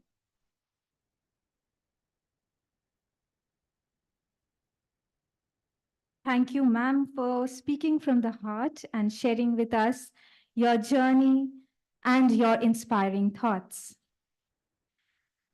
Our last speaker for the evening, our guest of honor, Madam Nandini Ghosh, IAS, Program Director, West Bengal State NGRBA and Program Management Group and Secretary, Kolkata Metropolitan Development Authority.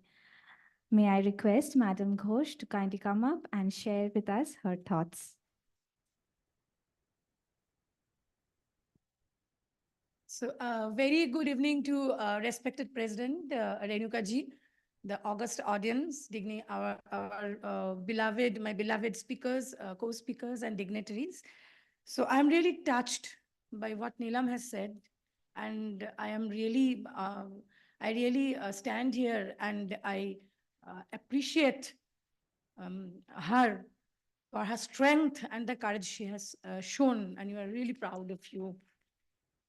I'm proud of everyone who has spoken before me, and all my sisters and my didis, they have covered all the points. So I have left with very little to say.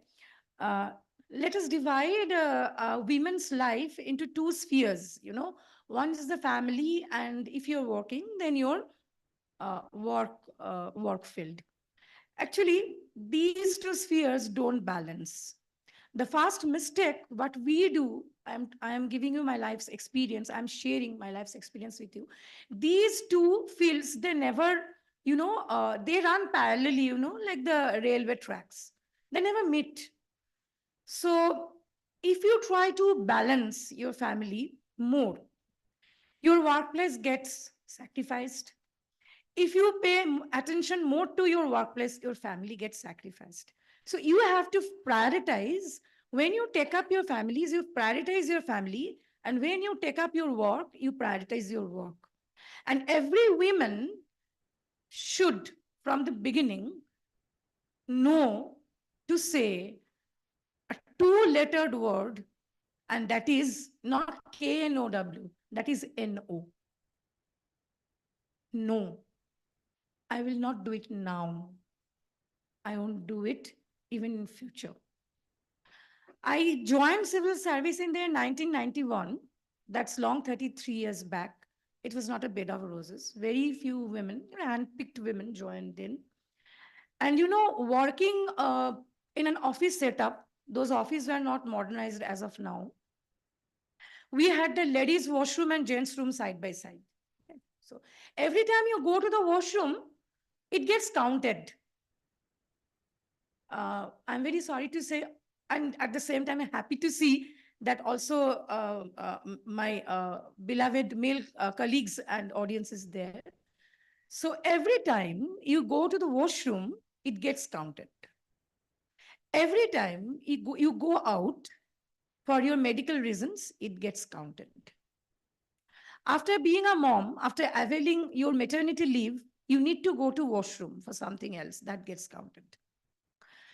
So after 33 years of long journey, when I stand here today as the first lady secretary of the Kolkata Development Authority, KMDA, and first lady program director of WBSPMG, what I try to ensure that the ladies' toilets should be kept separate with the men's toilet.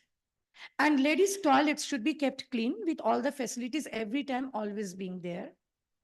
And there should be sanitary napkin vending machine in every office. That is the basic requirement. So I would try to ensure to all my female colleagues, she be a clerk, she be my right hand, she be my next junior, that the problems and the stigma which I have faced in 33 years of my service life, she should not face. That is the real empowerment when you are in a position you can offer to your female sisters. Now, coming from a service, a commercial tax directorate service, it is a coveted service. Now I belong to a service where every day I have to go out. Kahan se kahan aa gayi main? From GST se Nardama ka pani mein aa gayi main. Literally we clean the sewer water, we clean the septage, and we clean the sewage. And I come from a department which is basically an engineering department. And still now I find very less number of female engineers being posted over there. I find a good number of civil engineers, but electromechanical field is a field which is still vacant. So the need of the hour is, if you have daughter, to please encourage them to take up the technical lines, to be a qualified engineer, and also to take up difficult job like electrical and mechanical work. That is a real challenge. Challenges everywhere in life, my dear colleagues and my dear audiences. To be a mother at the age of 46, it requires courage. When my second son was born, I was 46, and that was a normal delivery. Everybody said, why? Why? I said, I wish. It's simple. I wish. I'm happy. I'm happy with my life. I'm happy how I look myself into the mirror. I'm happy I feel hungry every time. I'm happy I like to have chocolates every time. I'm happy to say when I'm in a meeting to my male colleagues, stop for 5 minutes, I'm having hot flashes. You have to take this. Because this is a very important point no one has touched upon, that a woman has physical issues more than men. And when she goes to the top, she gets aged and her hormonal changes come. And all of our colleagues have to accept that this woman is a power woman, but she may also have health issues, hormonal issues. You have to accept it. Actually, the problem is this. We do start the stereotyping from the birth of our baby. Have you ever wondered why we wrap our son in a blue towel and our girl in a pink towel? You didn't, no? We should raise our voice from that point of time. There is only thing scientifically, and that is sex, male or female. But we create gender, male gender, feminine gender, by wrapping a boy in a blue towel and a girl in a pink towel. When my first child was born, fortunately or unfortunately, I have two sons. I have craved for a daughter, but I have two sons. So when my elder was born, I was younger at that time. I couldn't raise my voice. But when my younger was born, I was 46. And my younger was born in, Columbia, Asia. And that is now, I think the name has been changed, Manipal. The first thing I told them before going to the labor room, don't wrap, if my child is a boy, don't wrap him in blue towel. And if she is a girl, in a pink towel. And they followed. They said, why? I said, I wish. That is why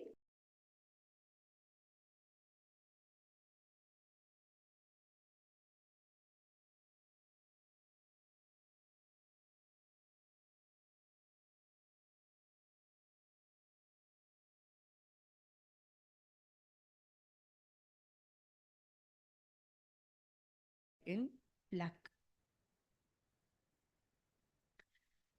So talking about this sex equalization, we have miles to go.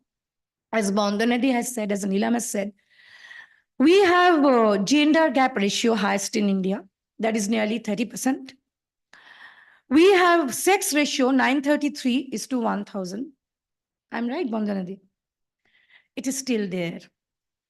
And why, the people, the employer, they like to employ the female workforce who are below 23 and more than 45. Because from 25 to 45, that is childbearing age, we will take 2 times maternity leave with full pay. And it's a hard fact. There's no denial.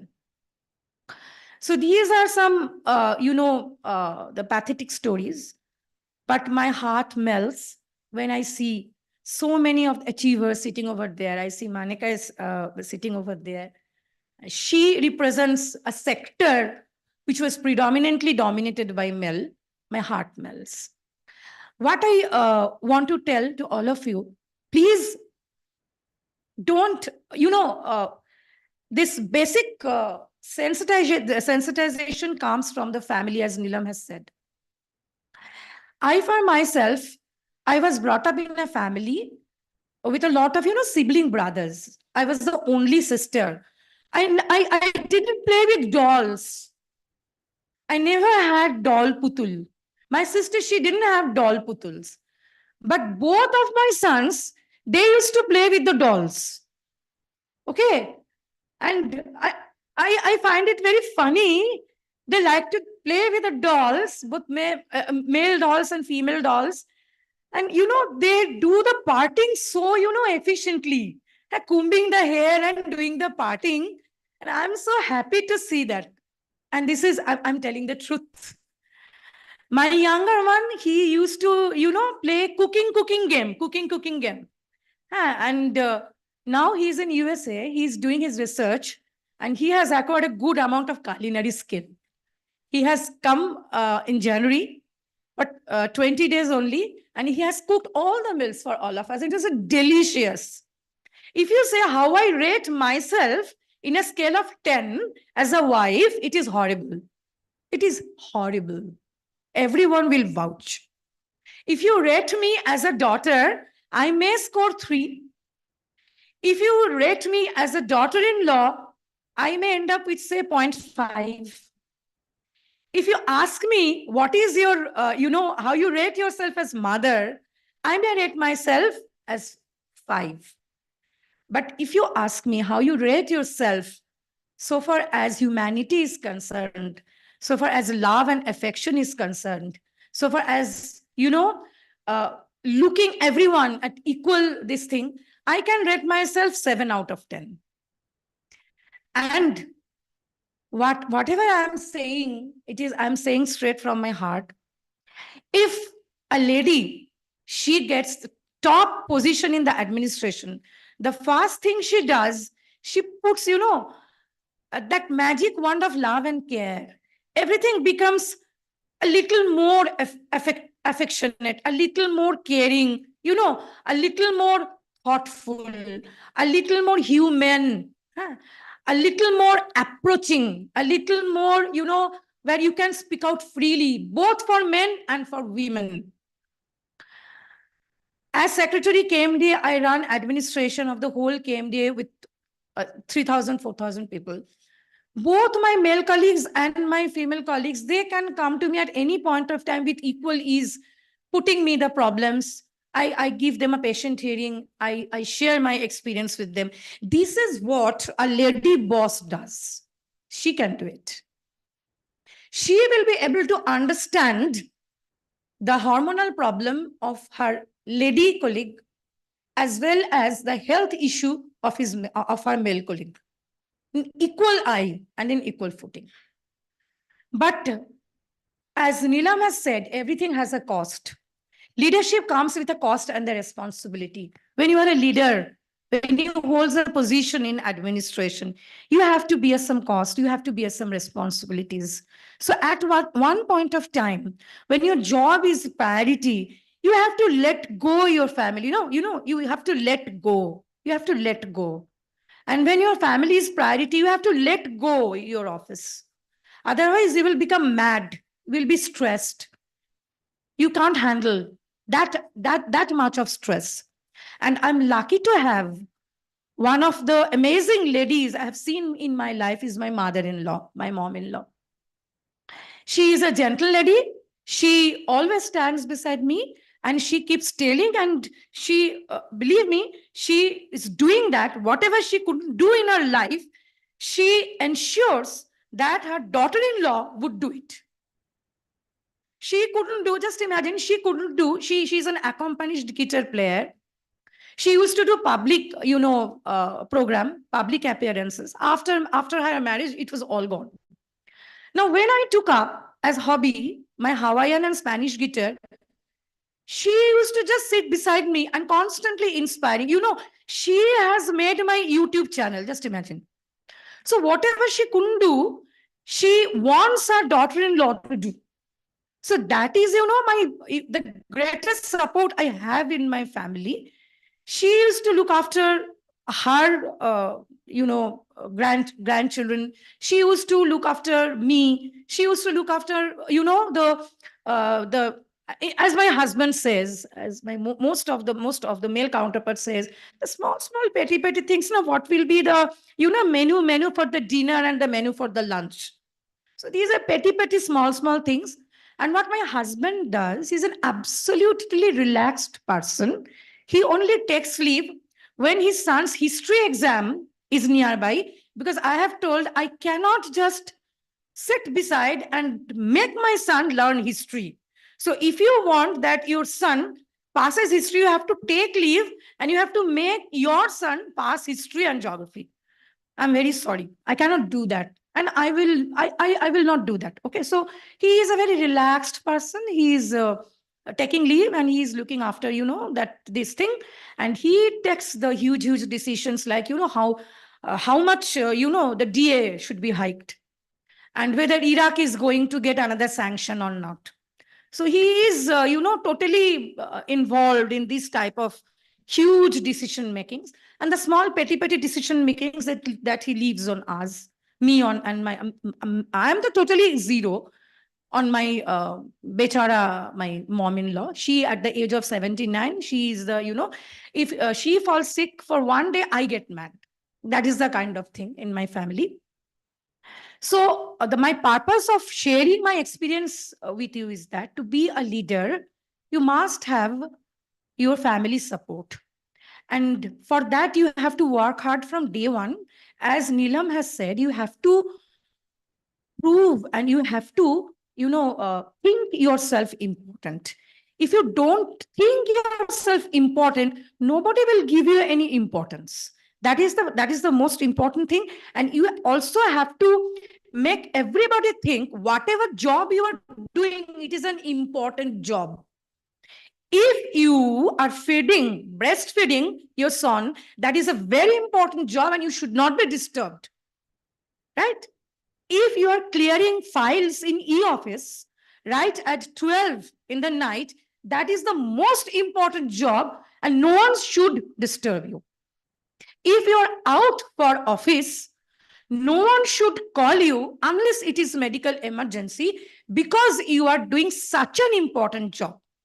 And also, when you are at home, say from 6 to 7, no one from office will call you unless it is a call from Honorable Chief Minister, because that time you do your routine lap, 40 minutes walking.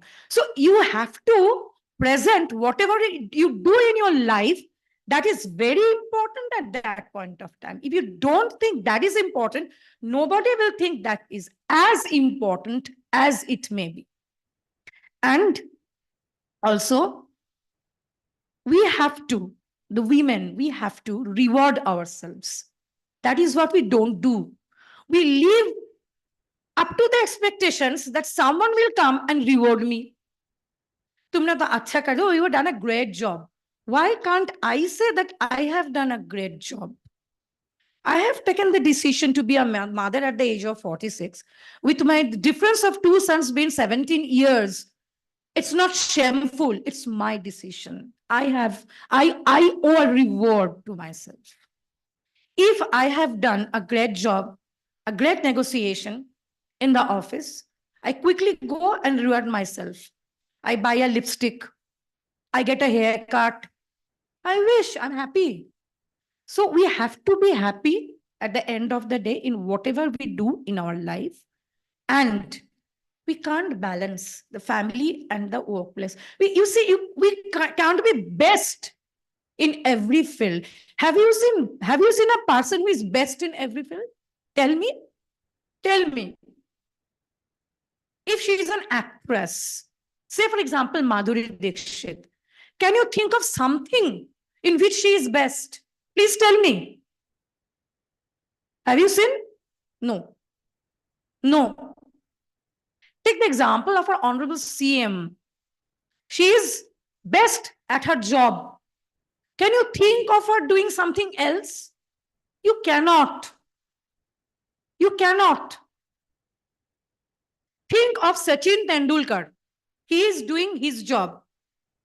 Can you just dare thinking if doing a culinary job? You cannot. We cannot be best in all the fields. We have to let go. Because at the end of the day, you have only one life to live. Only one life to live. And no repentances, please. You please take the decision. You stand by your decision and never regret. Please feel courageous to think that whatever decision I have taken in my life, that was the best decision at that point of time. Please, there is no repentance. There should be no looking back, because at the end of the day, girls, you have only one life to live. Don't feel ashamed to get a haircut at the age of 60. I have done it. And I have received this thing, this feedback. Arey, inko kya ho gaya? Dekho, ye to baal bana ke aa gaye. So I said, I wish. I have only one life to live. I have only one life to live. And that's it. Thank you very much.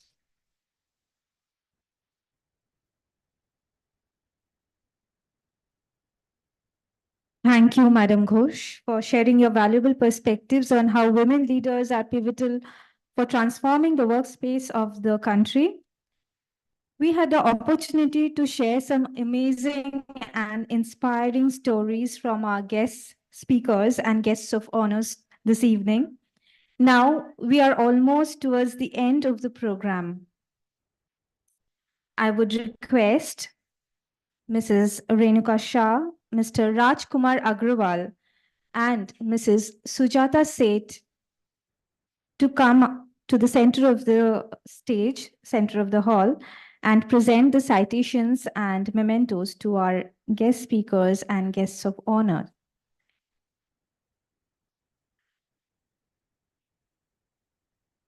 President sir is not here. Oh, I would request our president, Mr. N.G. Khaitan, to kindly come up.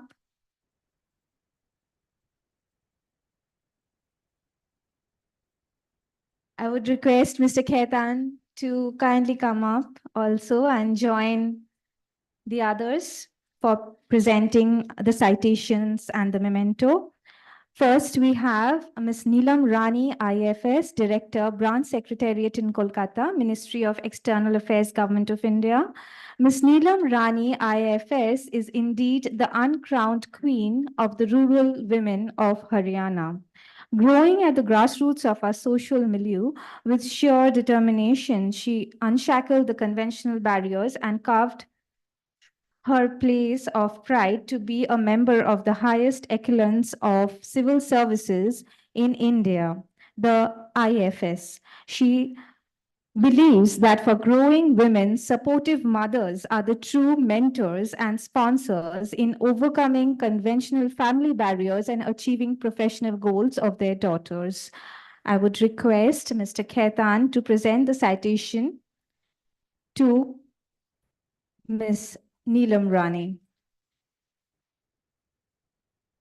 I would request Madam Renuka Shah to present the memento to Madam Rani.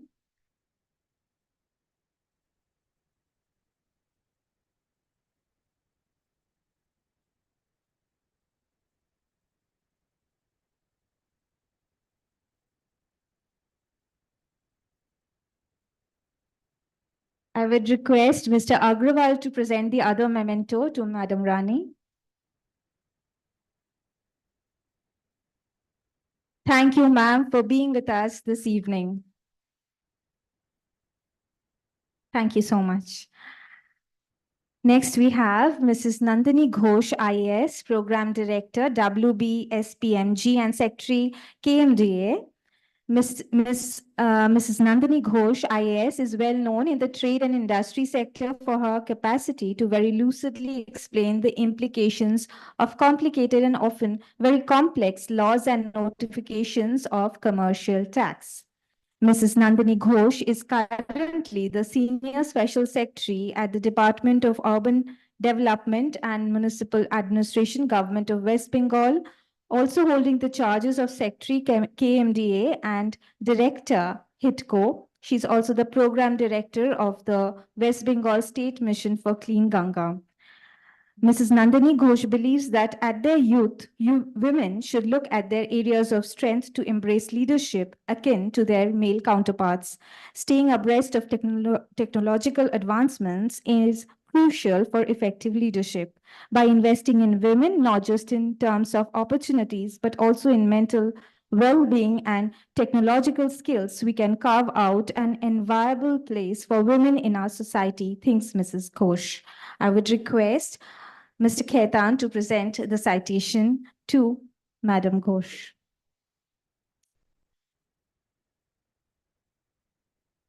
I would request Madam Sujata Seth to present the memento to Madam Ghosh.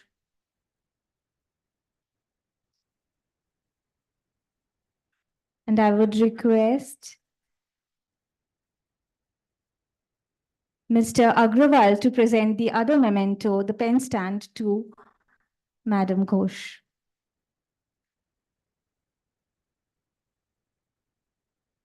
Thank you, ma'am, for being with us this evening and sharing your valuable perspectives. Dr. Bandana Sen, ISS, Director General Commercial Intelligence and Statistics, Ministry of Commerce and Industry, Government of India, is renowned as the first female statistician to grace this chair. She has worked in senior positions at various organizations like the National Sample Survey Organization, Central Statistical Organization, the Anthropological Society of India, and the All India Institute of Hygiene and Public Health at Kolkata. Dr. Sen has published a number of technical papers and research articles as well. She has carried out phenomenal work on the economic impact of the pandemic and public health genomics of the COVID-19 virus. Dr. Bandana Sen believes in the power of information in facilitating trade and making policy decisions for catalyzing robust economic growth. Now, may I request Mr. Khaitan to present the citation to Dr. Sen.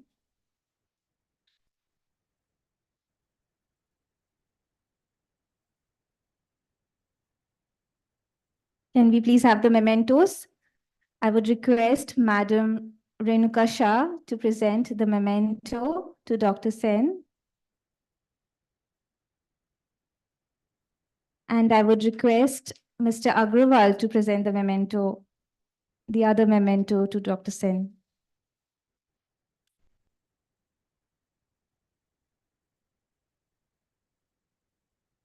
Thank you, ma'am.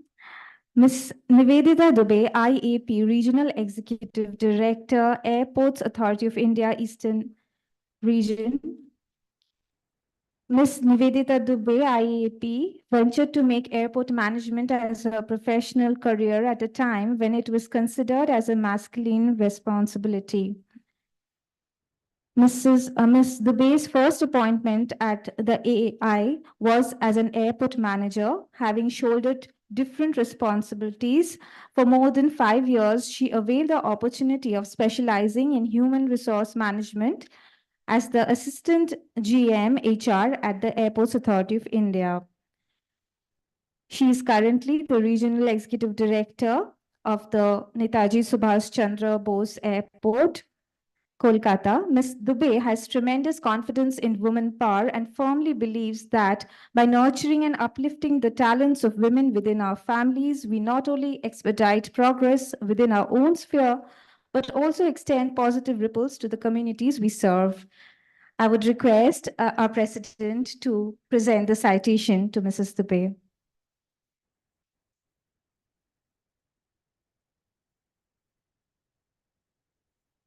I would request Madam Sujata Seth to present the memento to Madam Dubey. And I would request Mr. Agrawal to present the other memento to Madam Dubey.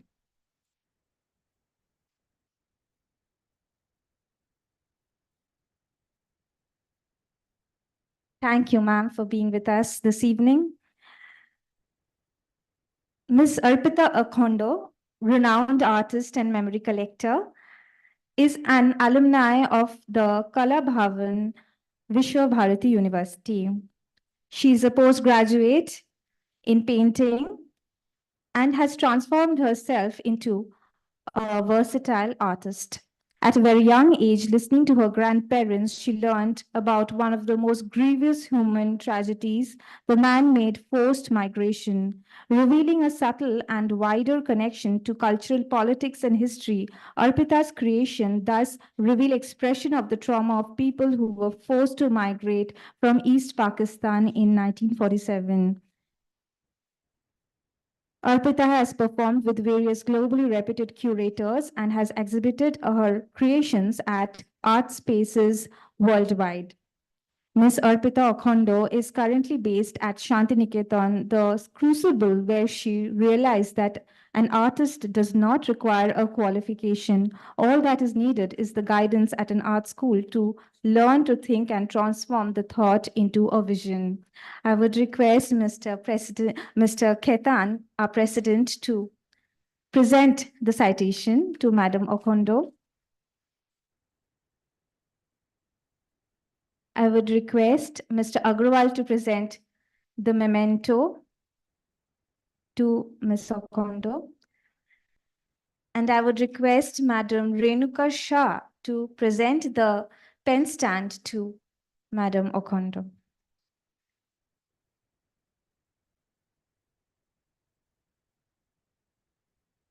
May I now request Ms. Shumana Dotto Bormon, fitness and lifestyle coach, to come up, please.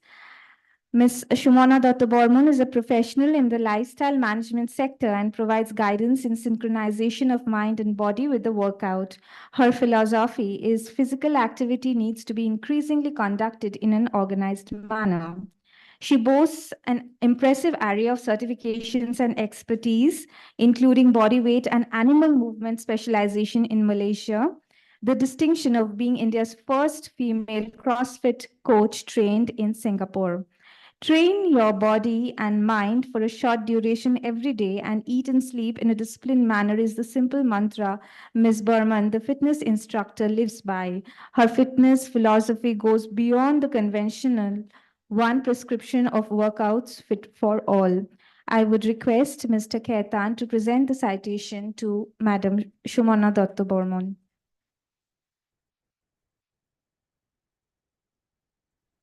I would now request Madam Renuka Shah to present the memento.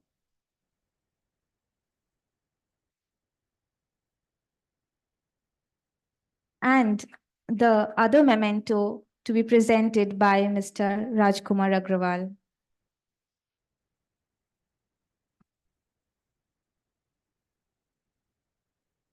With this, we have come towards the very end of the special session this evening. I would request dignitaries to kindly take their seats, and we will conclude with a vote of thanks delivered by Mrs. Sujata Seth, the co-chairperson of the Ladies Forum.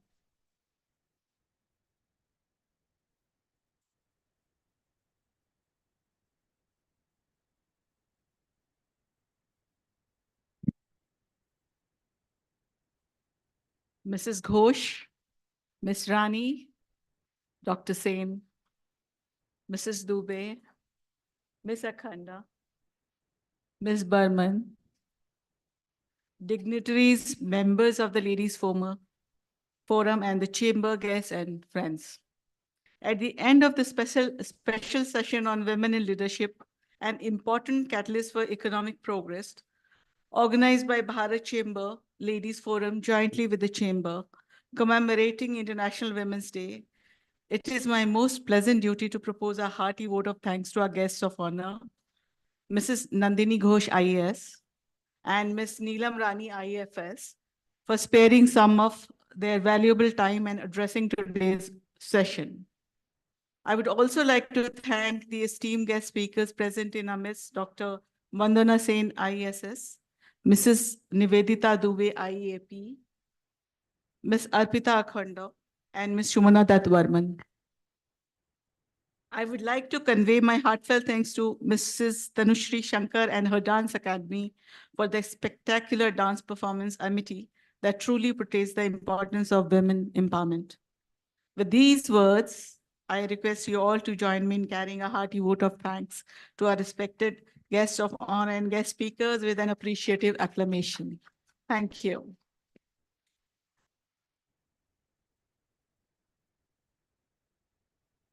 Thank you, Madam Seth. I would request our guest speakers and guests of honor to please come up for a group photo along with the chairperson and the co-chairperson of the Ladies Forum.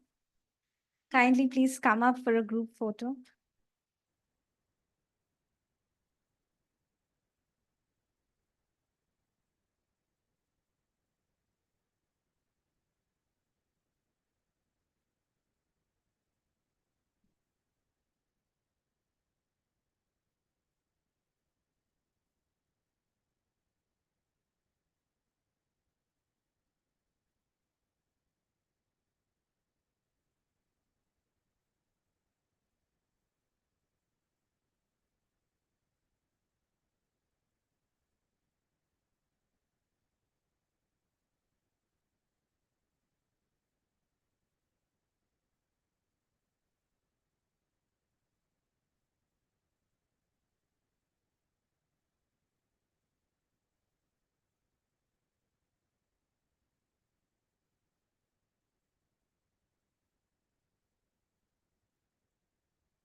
May I also request Madam Meenakshi Mishra and Dr. Dhriti Banerjee to please come up for the group photo.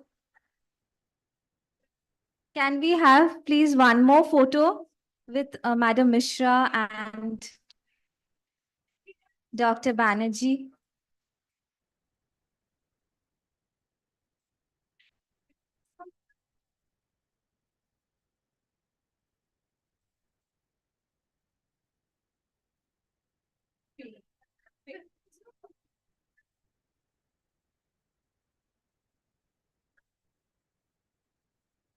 May I also request Madam Manaka Sharkar to please come up for a photo, please?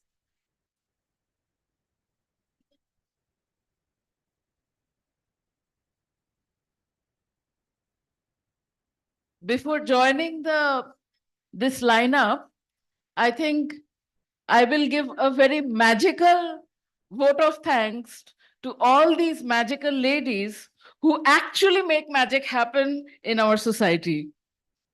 A big round of applause for these magicians of today.